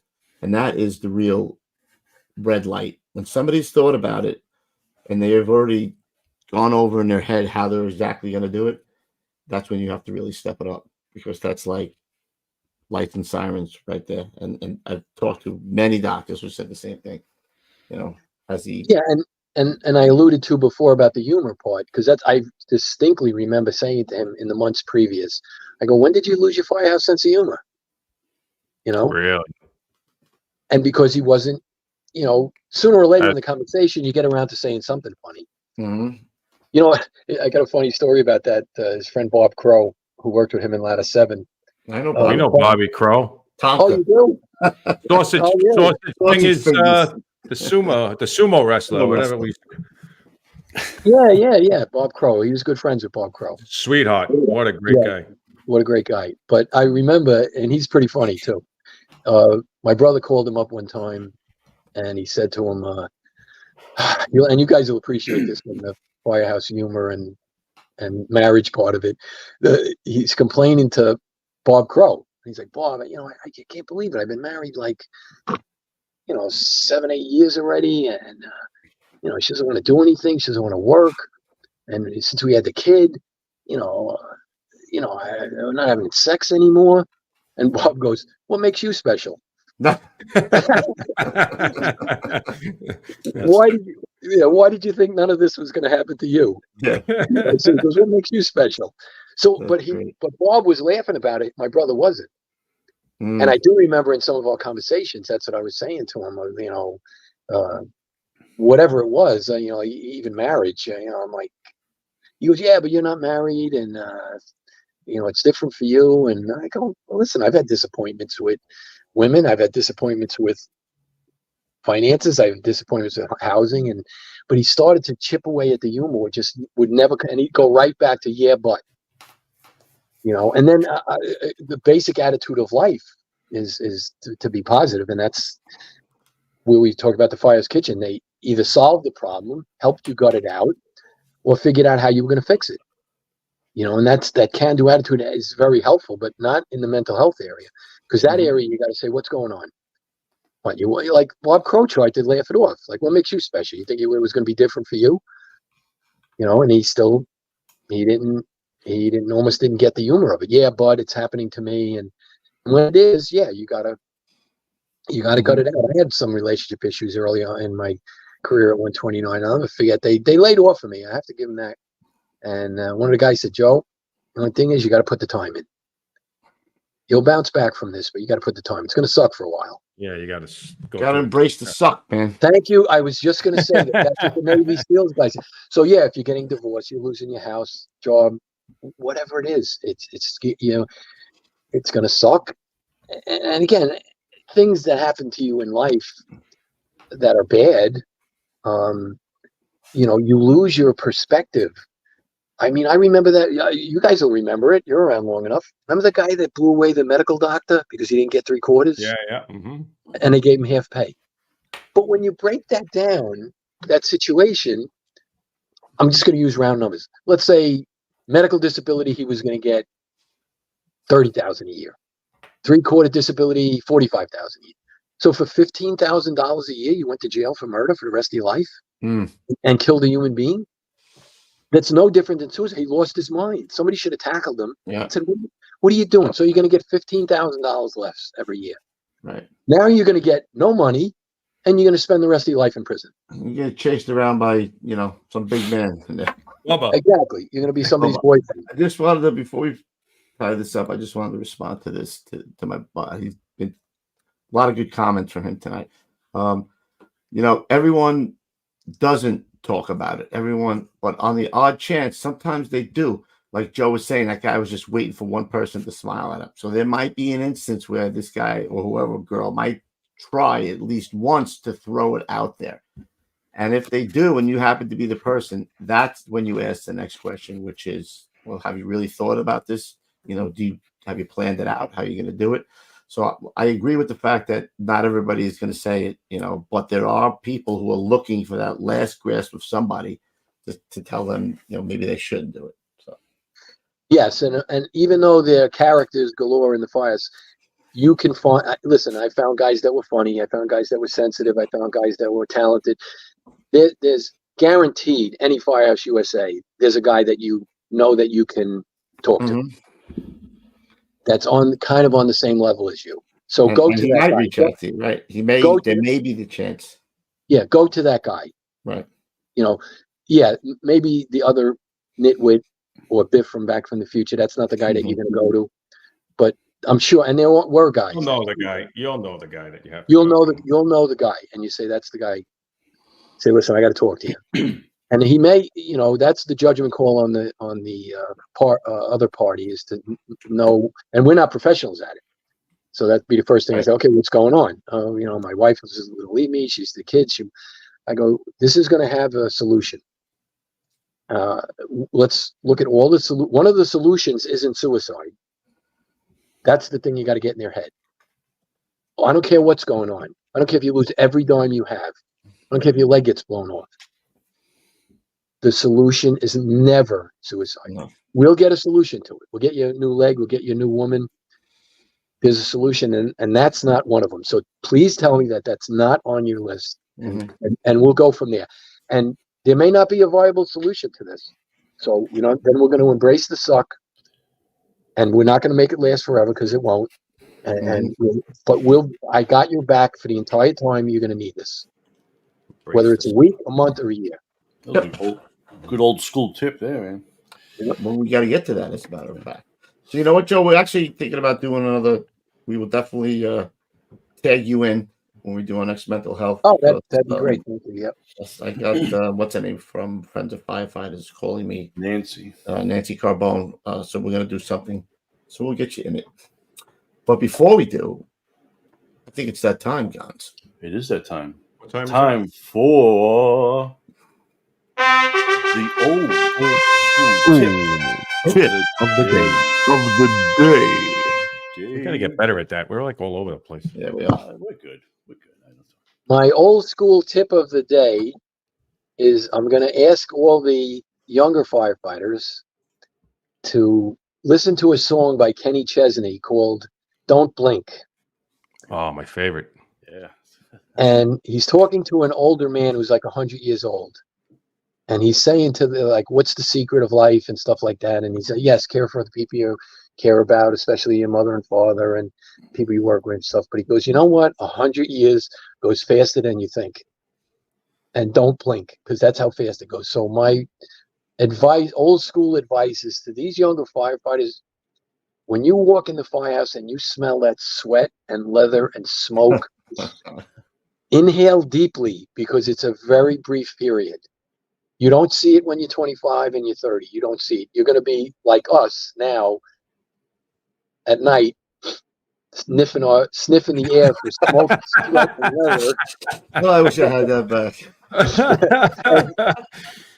Yes, and even the kitchen and the food and all of that. I just say, you're going to blink. It doesn't seem like it. You're going to blink and it's going to be gone, and you're going to want to be wallow in it. Embrace the suck, embrace the joy that you have right now, which is being a firefighter in whatever city you are in the world, in the planet. Greatest job on the world. Embrace the people you work with. Always keep care, love, concern, and respect forefront. Have your fun, break balls, know when to end, and know when to have somebody's back when they're going overboard on that. So just embrace it while it's here. Be here. Because it's gonna be gone, and you're gonna be reflecting. Listen, any one of us, I'd give my right arm to be back in the kitchen making chicken cutlet parmesan with a piece of sheetrock mozzarella on it. 3/8, 3/4. What we got? That old school back in the day had so many nuggets in it, bro. They were falling all over the place. Right, and to just sit there and I would just my ears would be ringing, listening to all the nonsense and the craziness, and for all of us, if we could do that one more time, be in the middle of a piece of goo mozzarella hanging out of my mouth and say, ladder 129, respond, you got a 1075 at Flushing Avenue, blah, blah, and jump on the rig and out you go. Any one of us would give our right arm to do that one more time.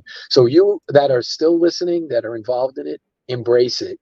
It goes faster than you think. Nice. That's good. And you know what? Now you have to take the second best thing, which is the Getting Salty Experience podcast. It's the only one that brings the Firehouse Kitchen Table to you, Joe.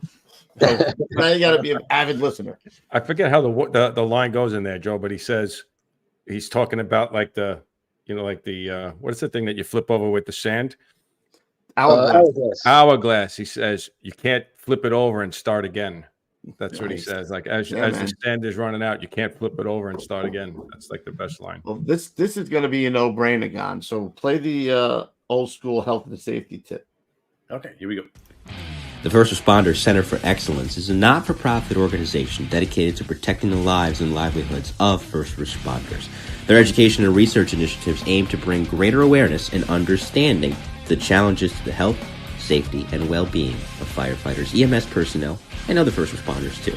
They are an affiliate of the National Fallen Firefighter Foundation. So this is an easy one. We said it in the show, I don't know how many times. It doesn't take a lot to modify your diet, just a little, right?